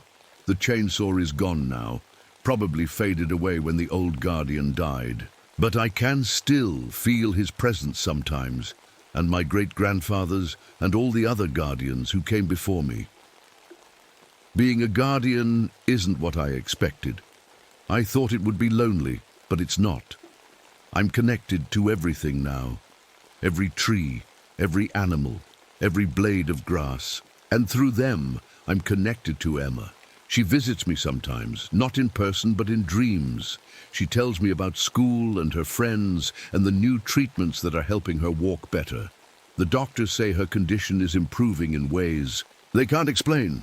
I know why, but I don't tell her. She'll figure it out when she's ready. As the years pass, I watch the world change. More corporate teams come looking for the grove, but they never find it. The forest hides itself from people who want to hurt it. Only those with good intentions can find their way here now. Emma grows up strong and smart and kind. She becomes a teacher working with kids who have disabilities like she used to have. She never marries, never has children of her own. I think she knows deep down what's waiting for her. On her 35th birthday, she comes to visit me in person for the first time since I became a guardian. She finds me sitting by the biggest Douglas fir, the one I almost cut down all those years ago. She's walking without any help now, moving through the forest like she belongs here. "Hi, Daddy," she says, just like she used to when she was little. "Hi, sweetheart." My voice sounds different now, deeper and older, but she doesn't seem surprised. "It's time, isn't it?" I nod. The other sites are failing. The corporate teams are getting smarter, harder to stop. They're mapping reality anchors all over the world. Now, she sits down next to me. What happens if they succeed? Everything breaks, not just in one place, but everywhere. The barriers between worlds collapse completely. And you can't stop them alone. No, I can protect this forest, but there are dozens of other sites, maybe hundreds. Each one needs its own guardian. She's quiet for a long time, looking up at the ancient trees. Finally, she says, "Will it hurt?" "No, it's like going to sleep and waking up as part of something bigger." "Will I still be me?" "Yes, just more than you were before." She stands up and walks over to the big Douglas fir. She puts her hand on its trunk, and I can see the connection forming between them. The tree recognizes her, welcomes her. "I love you, Daddy," she says. "I love you too, Emma." She closes her eyes and lets the forest take her. The change is gentler for her than it was for me. Maybe because she's younger, or maybe because she was born with the connection already in her blood. Her body grows taller and stronger, covered in fur the color of autumn leaves. When she opens her eyes again, they glow with ancient wisdom. "How do you feel?" I ask. "Like I'm finally home," she says. Together we reach out through the root network, feeling for the other anchor sites around the world. Most of them are already gone, cut down for profit or development. But there are still a few left. A grove in the Amazon, a sacred forest in Japan, a circle of oak trees in Ireland, and in each one we can sense someone like us, someone ready to make the choice between their old life and the future of the world. "Are you ready?" I ask Emma. She nods. Let's go wake up the other guardians. We join hands and step into the network, our consciousness spreading across the globe like roots seeking water. There's work to do, a world to save. And somewhere out there, corporate teams are still mapping reality anchors, still planning to harvest what doesn't belong to them. But they're not dealing with just one guardian anymore. They're dealing with all of us, and we're just getting started.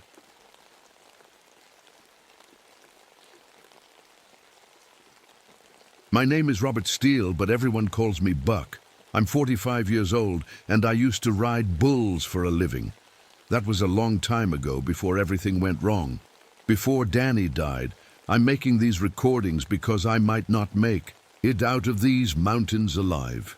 If someone finds this tape recorder, maybe they'll understand what really happened out here in the Apache Sitgreaves National Forest. Maybe they'll know the truth about me. It's August 15th, 1983, and I came here to look for some missing campers. At least, that's what I told the rangers. A family of 4 went camping last week and never came back. Their car is still at the trailhead, but there's no sign of them anywhere. The heat here is crazy. It's 110 degrees, but this isn't normal desert heat. This heat is coming from under the ground, like there's a fire burning deep in the earth. My thermometer is going wild. The needle keeps jumping around like it's broken.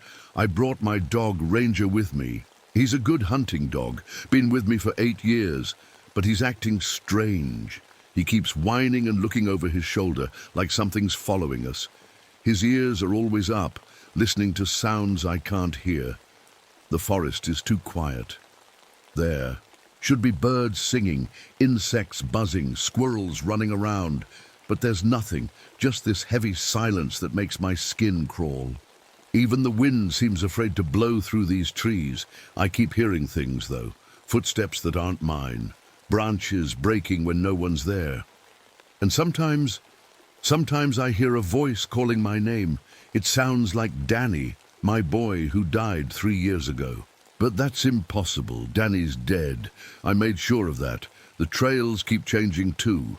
I know these mountains like the back of my hand. I've been hunting here for 20 years, but paths that used to go north are now going east. Trails that led to the river now end at cliff walls. It's like the forest is alive, moving around, trying to confuse me. My compass doesn't work right either. The needle spins in circles, never pointing the same direction twice. My watch stopped working this morning at exactly 3:17. That was the time Danny was born, 16 years ago. I found some footprints yesterday. They're huge, 18 inches long, with claw marks at the tips. But here's the weird part. As I follow them, they get smaller, like whatever made them is shrinking as it walks, or maybe getting younger. The missing campers' stuff is scattered all over. I found a torn sleeping bag hanging from a tree branch 20 feet up. There's no animal strong enough to throw it that high.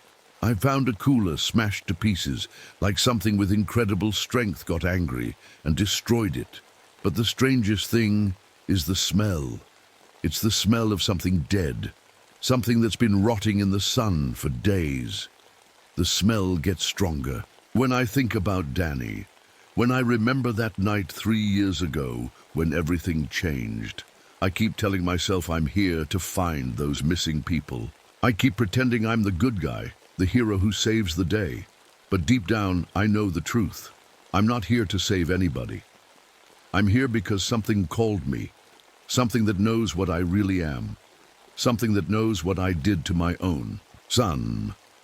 The sun is going down now, and the temperature should be dropping, but it's getting hotter. The rocks are warm to the touch, and the air shimmers like it's rising from hot pavement. Ranger won't stop panting. His tongue is hanging out, and his eyes are wide with fear. I should turn back. I should pack up my stuff and drive home, but I can't. Something won't let me leave. Every time I try to head back to my truck, I end up walking deeper into the forest instead. Like my feet know where they need to go, even if my brain doesn't want to admit it. Tomorrow I'll keep looking for those campers. At least that's what I'll tell myself. But I know I'm really looking for something else. Something that's been waiting for me for 3 years. Something that wants to settle the score. It's day 2 now. I didn't sleep much last night. Every time I closed my eyes, I saw Danny's face. The way he looked at me that last night, scared, confused, like he couldn't understand why his daddy was so angry. I need to talk about Danny. Maybe if I say it out loud, it'll make sense. Maybe the guilt will stop eating me alive from the inside. Danny was my boy, my only child. He was 16 when he died, tall for his age, with sandy hair like mine used to be. He wanted to be just like his old man. Wanted to ride bulls and win trophies and make me proud. I taught him everything I knew. How to read animals. How to stay calm when something big and dangerous is trying to hurt you. How to hold on when everything tells you to let go. But I also taught him other things. Things a father should never teach his son. I taught him that. Drinking makes the pain go away. I taught him that when you're angry, you hit things. I taught him that love and violence can live in the same house. His mother, Sarah, she tried to protect him from me. She'd take Danny to her sister's house when I'd been drinking too much. She'd make excuses when people asked about the bruises on her arms. She loved me, God help her, and I loved her too in my broken way. But love wasn't enough. It never is when the bottle calls louder than your family. The night Danny died, he came home with another trophy. First place in the junior rodeo. He was so proud, so excited. He ran into the kitchen where I was sitting with my bottle of whiskey. "Dad, look what I won," he said, holding up that shiny trophy. His face was glowing with happiness. I should have hugged him, should have told him how proud I was, should have been the father he deserved. Instead, I was drunk, angry about something stupid, probably lost money on a bet. The sight of that trophy just made me madder. Here was my boy, succeeding, where I was failing, getting recognition while I sat in the dark, drinking my life away. "Another piece of junk," I said. The words came out mean and cold. "Where's that gonna get you? You think some plastic trophy makes you a man?" I saw the light go out of his eyes, saw his shoulders drop, but the alcohol made me keep going. "You're just like me," I said. "A loser who thinks winning some small-town contest means something." That's when Danny did something he'd never done before. He talked back. "I'm nothing like you," he said. His voice was quiet but strong. "I'm not going to spend my life drunk and angry and hurting people who love me." The words hit me like a punch to the gut because they were true. Because my 16-year-old son could see what I refused to admit about myself. So I hit him, not just a slap, a real punch with all my drunken rage behind it. Danny went down hard, hit his head on the kitchen table corner. The trophy fell and broke into pieces on the floor. He didn't get back up. I called 911, told them it was a rodeo accident, said he got thrown from a bull during practice. The paramedics believed me. The police believed me. Everyone believed me because Buck Steele was a local hero. Former rodeo champion, good old boy who'd never hurt a fly. Only Sarah knew the truth. She looked at me at the hospital, looked at Danny lying there so still and small, and she knew. But she never said anything. Maybe she was too scared. Maybe she blamed herself for not protecting him better. Danny never woke up. 3 days later, the machine stopped beeping, and my boy was gone. Sarah left me after the funeral, packed her bags and moved to California. She never looked back. I don't blame her. I killed her baby and destroyed our family. That was 3 years ago. 3 years of drinking myself to sleep every night. 3 years of hearing Danny's voice in empty rooms. 3 years of seeing his face in store windows and crowded streets. 3 years of knowing I got away with murder. But now, sitting here, in these mountains, with the heat rising from the ground and strange sounds in the forest, I'm starting to think I didn't get away with anything. I think Danny's been waiting for me, waiting for the right time and place to make things right.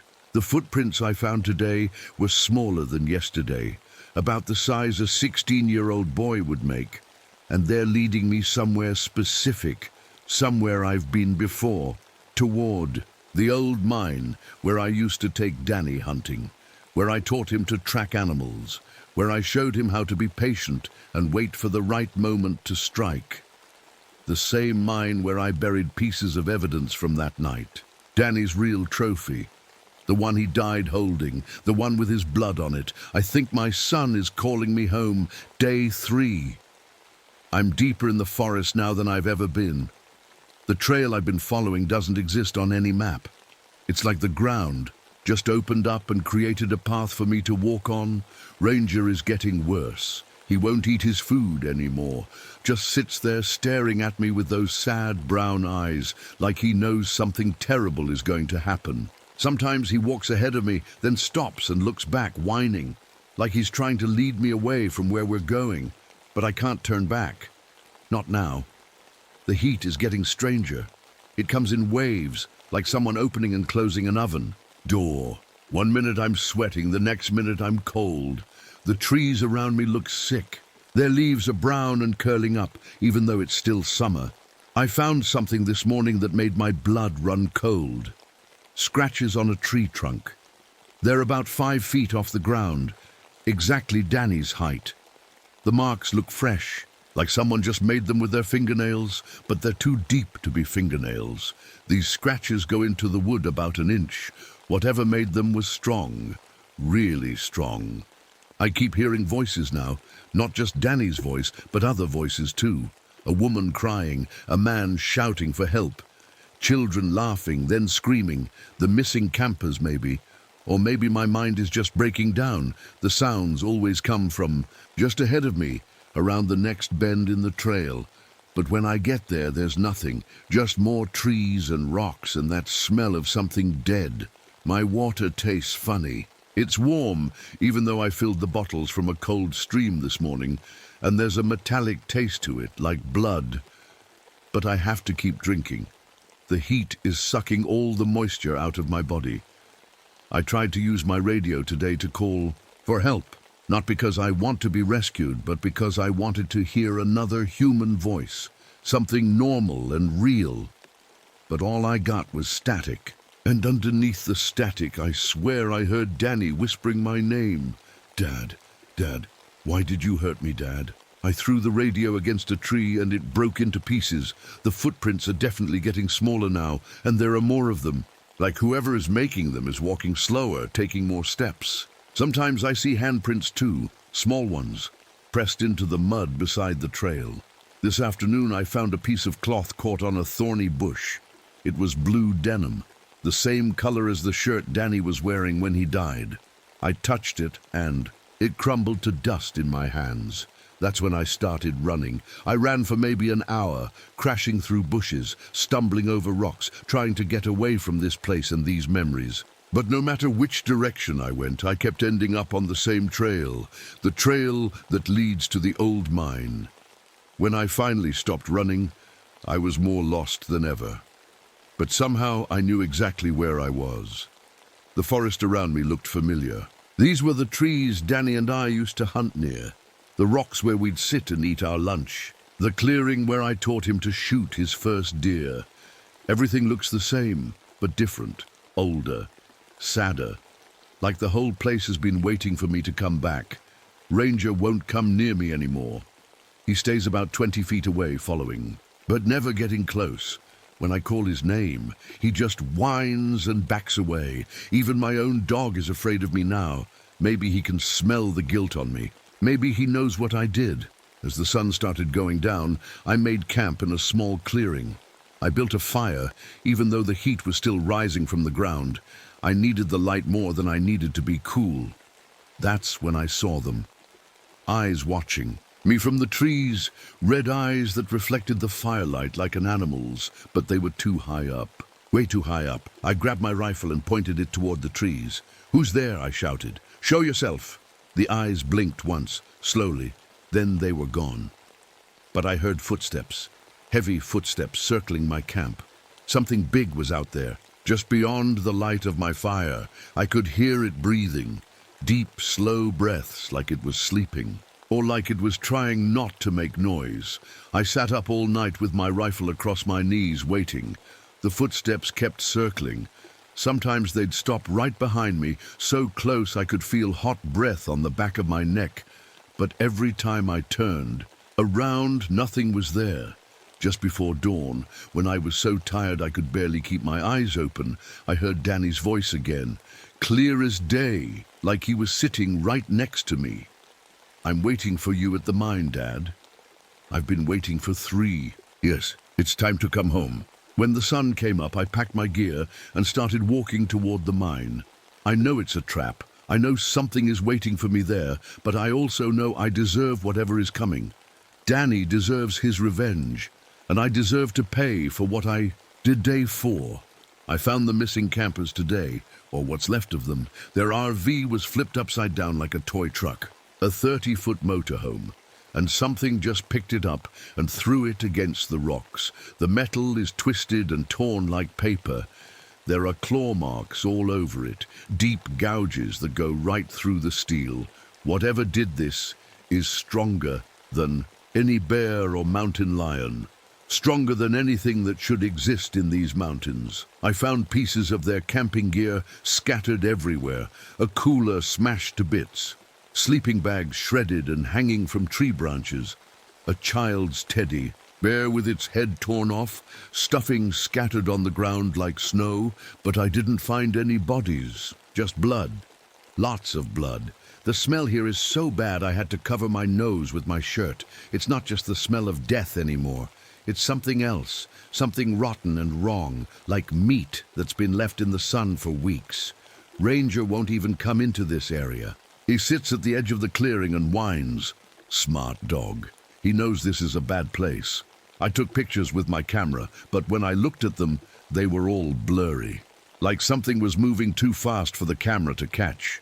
In one photo, I can see a shadow behind the overturned RV. It's shaped like a person, but it's too tall, way too tall.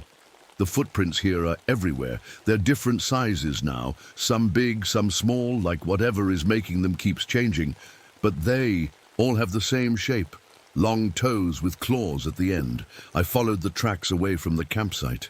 They led to a cave I'd never seen before, even though I've hunted in this area for 20 years.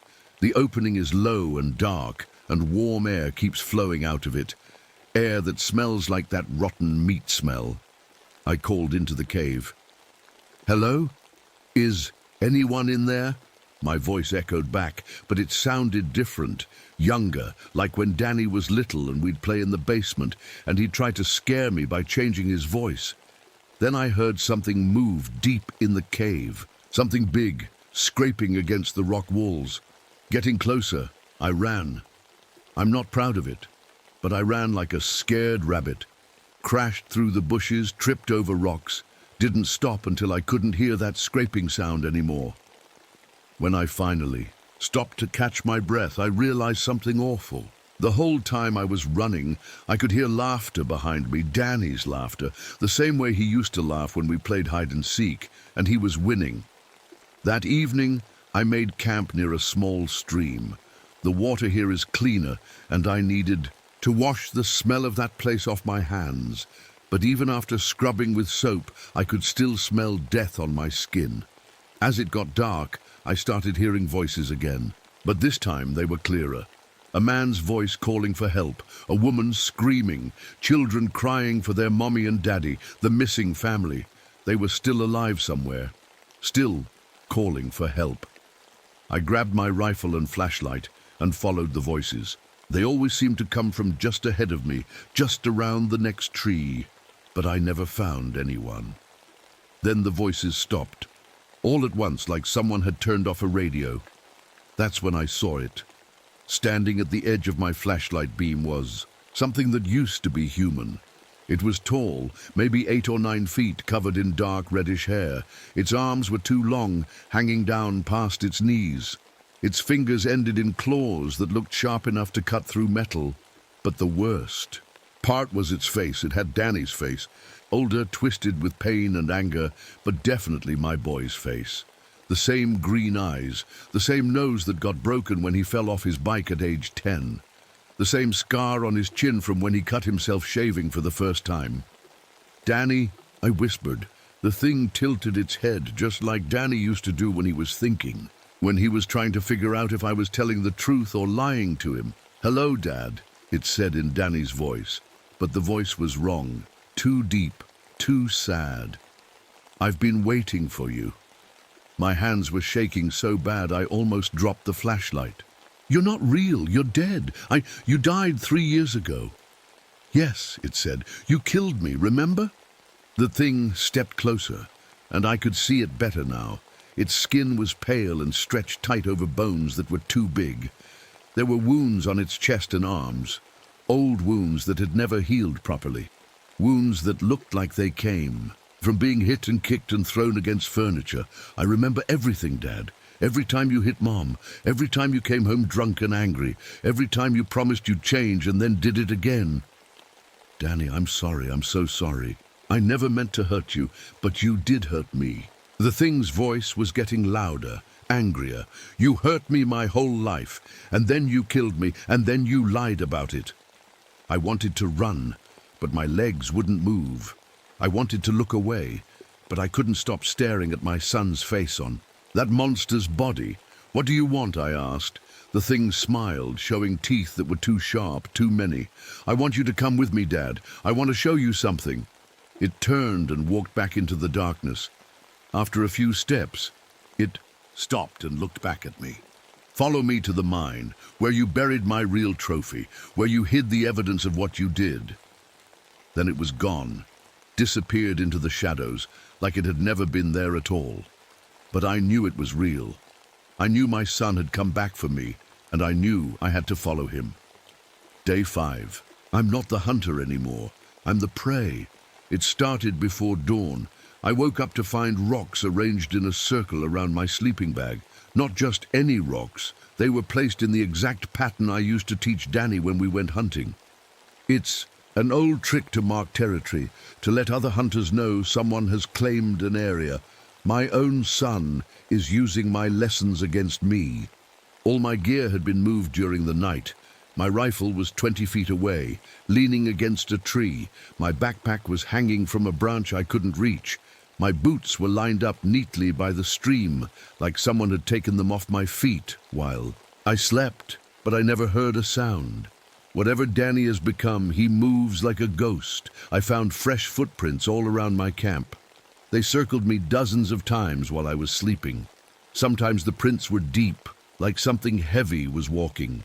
Other times they were light, barely leaving a mark, like he was dancing around me, playing with me. Ranger is gone. I called for him all morning, but he never came back. I found some of his fur caught on a bush about a mile from camp. There was blood on it. Not much, but enough to know something bad happened. I hope it was quick. Ranger was a good dog. He didn't deserve to pay for my sins. The heat is getting worse. Even my clothes are hot to the touch, like I've been standing next to a fire all day. My water bottles are so warm I can barely drink from them. The metal parts of my rifle are too hot to hold without gloves. But the strangest thing is how quiet everything has become. Yesterday there were still some normal forest sounds, wind in the trees, water running over rocks, my own footsteps on the trail. Now there's nothing. It's like the whole world is holding its breath, waiting for something to happen. I've been walking toward the mine all day, but the trail keeps changing. Paths that should go straight start curving. Hills that were on my left are now on my right. It's like the forest is alive, moving around me, keeping me from reaching where I need to go. But it's not really trying to stop me. It's just making the journey longer, making me suffer more before I get there. Around noon, I found something that made my heart stop.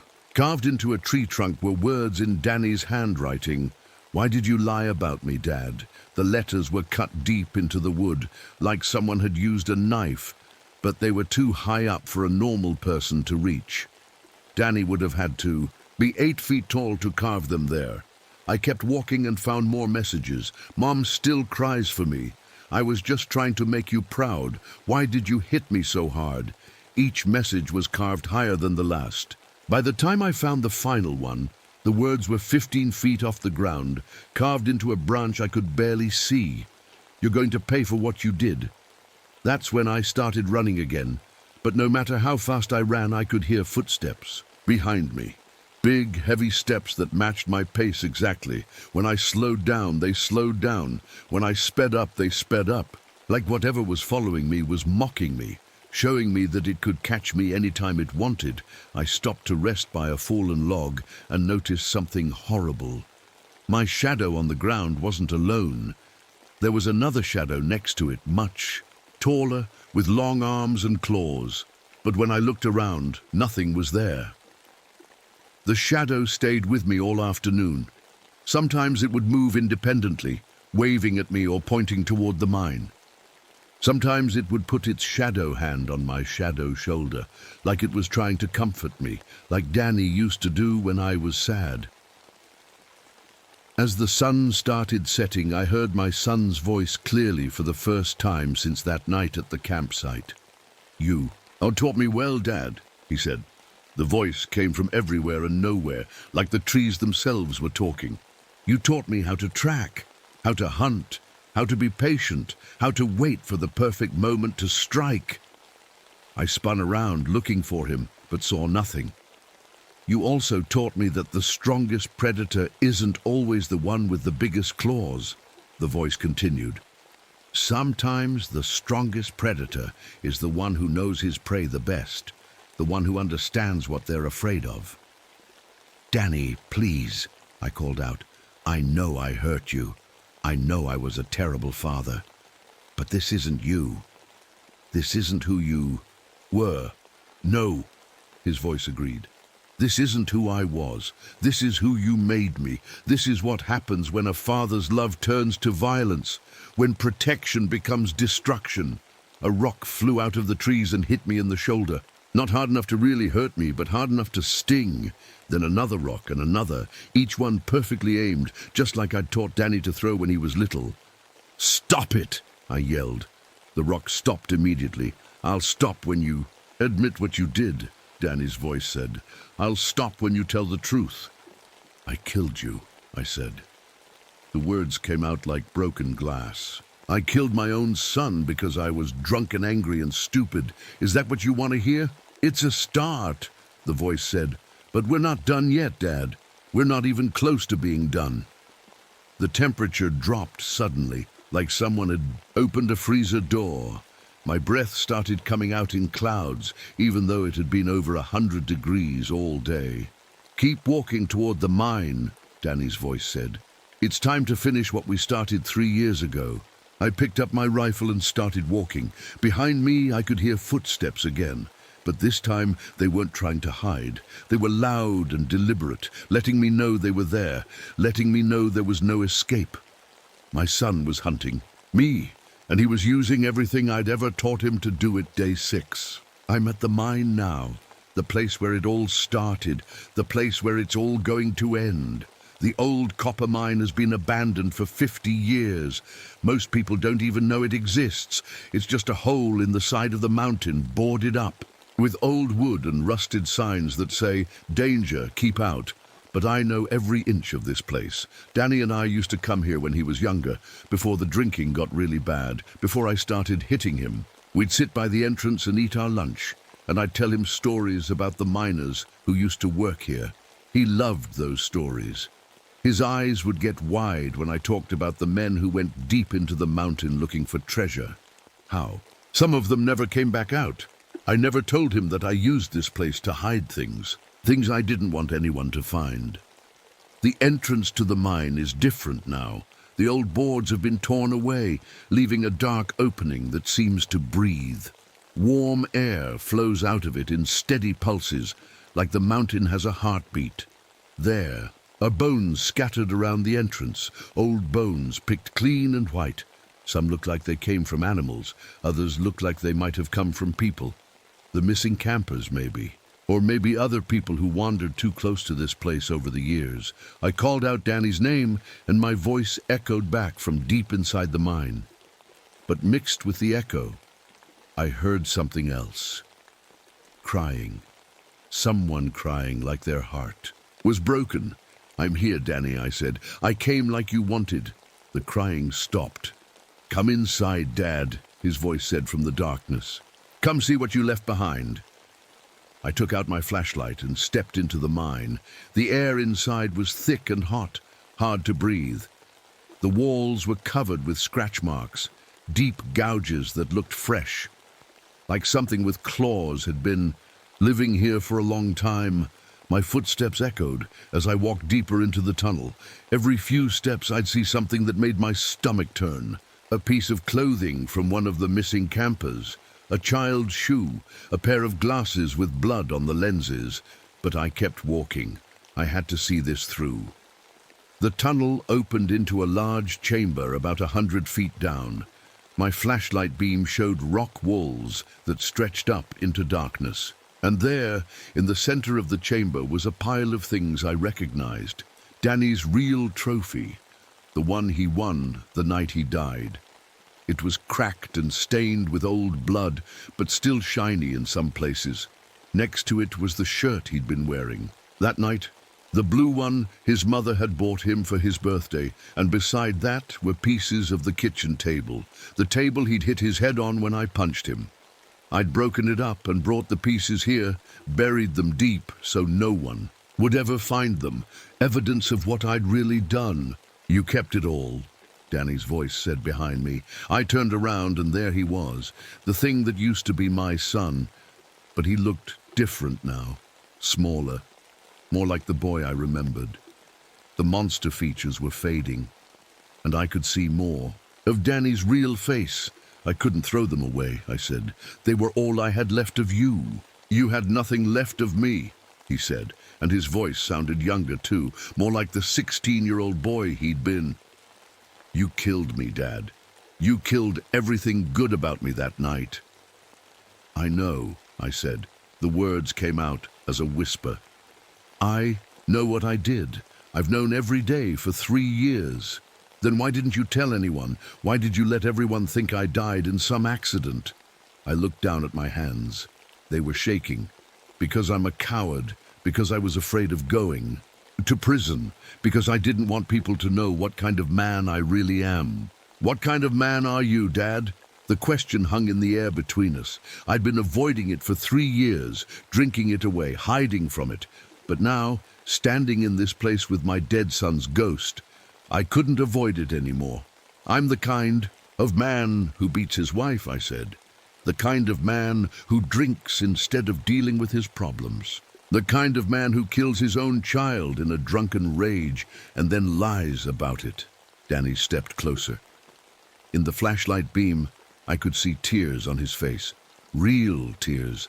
"I just wanted you to love me," he said. "I just wanted to make you proud. That trophy, I won it for you. I thought if I could be good enough, smart enough, strong enough, maybe you'd stop drinking. Maybe you'd stop hurting Mom and me." My heart felt like it was breaking all over again. "You were good enough, Danny. You were perfect. The problem was never you. It was always me." "Then why did you hit me so hard? Why didn't you just hug me and tell me you were proud?" I couldn't answer. There was no answer that would make sense, no reason that would justify what I'd done. "I was sick," I finally said. "Sick in my head and my heart. The alcohol made everything worse. But it wasn't just the drinking. I was angry at the world, angry at myself, and I took it out on the people who loved me most." Danny was quiet for a long time. He walked over to his old trophy and picked it up, holding it like it was made of glass. "Mom visits my grave every week," he said. She brings flowers and talks to me, tells me about her new life in California. She's happy now, Dad. Happier than she ever was with you. Good, I said, and I meant it. She deserves to be happy. She thinks you're a monster. She's right. Danny looked up at me with those green eyes that used to light up when I came home from work, before everything went wrong, before I became someone he was afraid of. What happens now, Dad? What happens to monsters like you? I knew what he was asking. I knew why he'd brought me here, to this place where I'd hidden the evidence of my crime. This wasn't just about revenge. This was about justice. I think monsters have to pay for what they've done, I said. Danny nodded slowly. I think so too. That's when I noticed the dynamite, old mining explosives, stacked against the far wall of the chamber. They'd been here for decades, left behind when the mine closed. Probably still good, probably still dangerous. Danny saw me, looking at them. You know what you have to do, Dad, he said quietly. I looked at my son, this broken, twisted version of the boy I'd loved and destroyed. I looked at the evidence of my crime. I looked at the dynamite, and I knew he was right. I walked over to the dynamite. The sticks were old, but they looked solid. There was a box of blasting caps too, and some fuse wire. Everything I needed to bring this whole place down.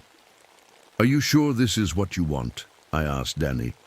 He was holding his trophy with both hands. Now, like a little kid holding something precious. I can't rest, Dad. Not while you're still lying about what happened. Not while people still think you're some kind of hero. What about your mom? She'll never know the truth. She already knows the truth. She's known it for 3 years. She just needs to know that justice was done. I started connecting the fuses to the dynamite. My hands were steadier now than they'd been in years. Maybe because I finally knew what I had to do. Maybe because the guilt was almost over. Will this make the pain stop? I asked. For you, I mean. Danny sat down on a rock and looked at his broken trophy. I think so. I hope so. I'm tired, Dad. I've been so tired for 3 years. I'm sorry I wasn't a better father to you. I know you are. I can see it in your face, but being sorry doesn't bring me back. It doesn't fix what you broke. I finished with the dynamite and sat down across from him.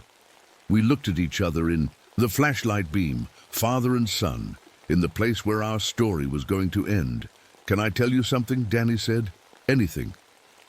I used to dream about us going fishing together. Just you and me, sitting by a quiet lake, talking about normal things. You wouldn't be drunk and I wouldn't be scared. We'd just be a regular dad and son. My throat felt tight. That sounds nice.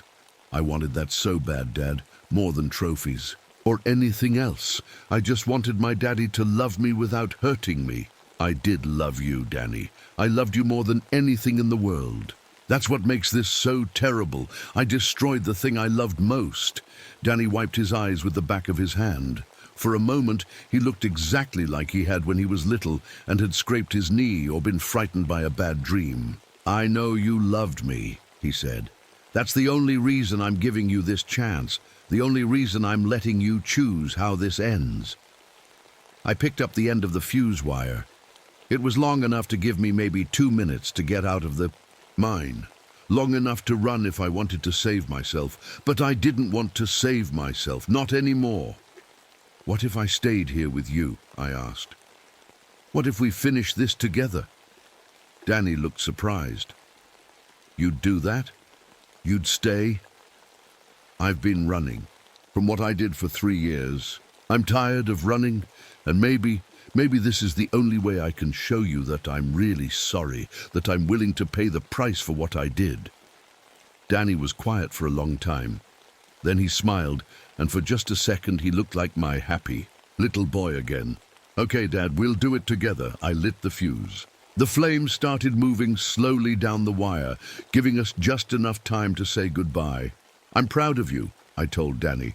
I should have said that the night you won your trophy. I should have said it every day. I'm proud of you too, Dad, for finally doing the right thing. The flame was getting closer to the dynamite, maybe 30 seconds left. Are you scared? I asked. A little. Are you? A little. But I'm more scared of living with what I did than I am of dying for it. Danny reached out and took my hand. His skin felt warm and real, like he was alive again. Like he was my little boy who needed his daddy to chase away the monsters, except this time, I was the monster. And the only way to chase me away was for me to go away forever. I forgive you, Dad, Danny whispered. Thank you, son. I love you. I love you too. The fuse reached the dynamite, and the world exploded into light and sound and falling rock. But I wasn't afraid. For the first time in 3 years, I felt peace. The body of Robert Buck Steele was recovered from a collapsed mine shaft on August 21st, 1983. Cause of death was determined to be cave-in from an apparent dynamite explosion. Mr. Steele's recording equipment was found nearby, containing audio logs of his search for missing campers. Also recovered were fragments of evidence relating to the 1980 death of Daniel Steele, Mr. Steele's son. Based on these findings and the audio recordings, the case has been reopened. Daniel Steele's death has been reclassified from accidental to homicide. The remains of the missing campers were never found. The mine has been permanently sealed. In Mr. Steele's final recording, made just before the explosion, he can be heard saying, "I'm sorry, Danny. Daddy's coming home." Some locals claim they still hear voices in the mountains near the sealed mine, a father and son talking quietly to each other, but the voices sound peaceful now, happy even, like they finally found the fishing trip they'd always dreamed about.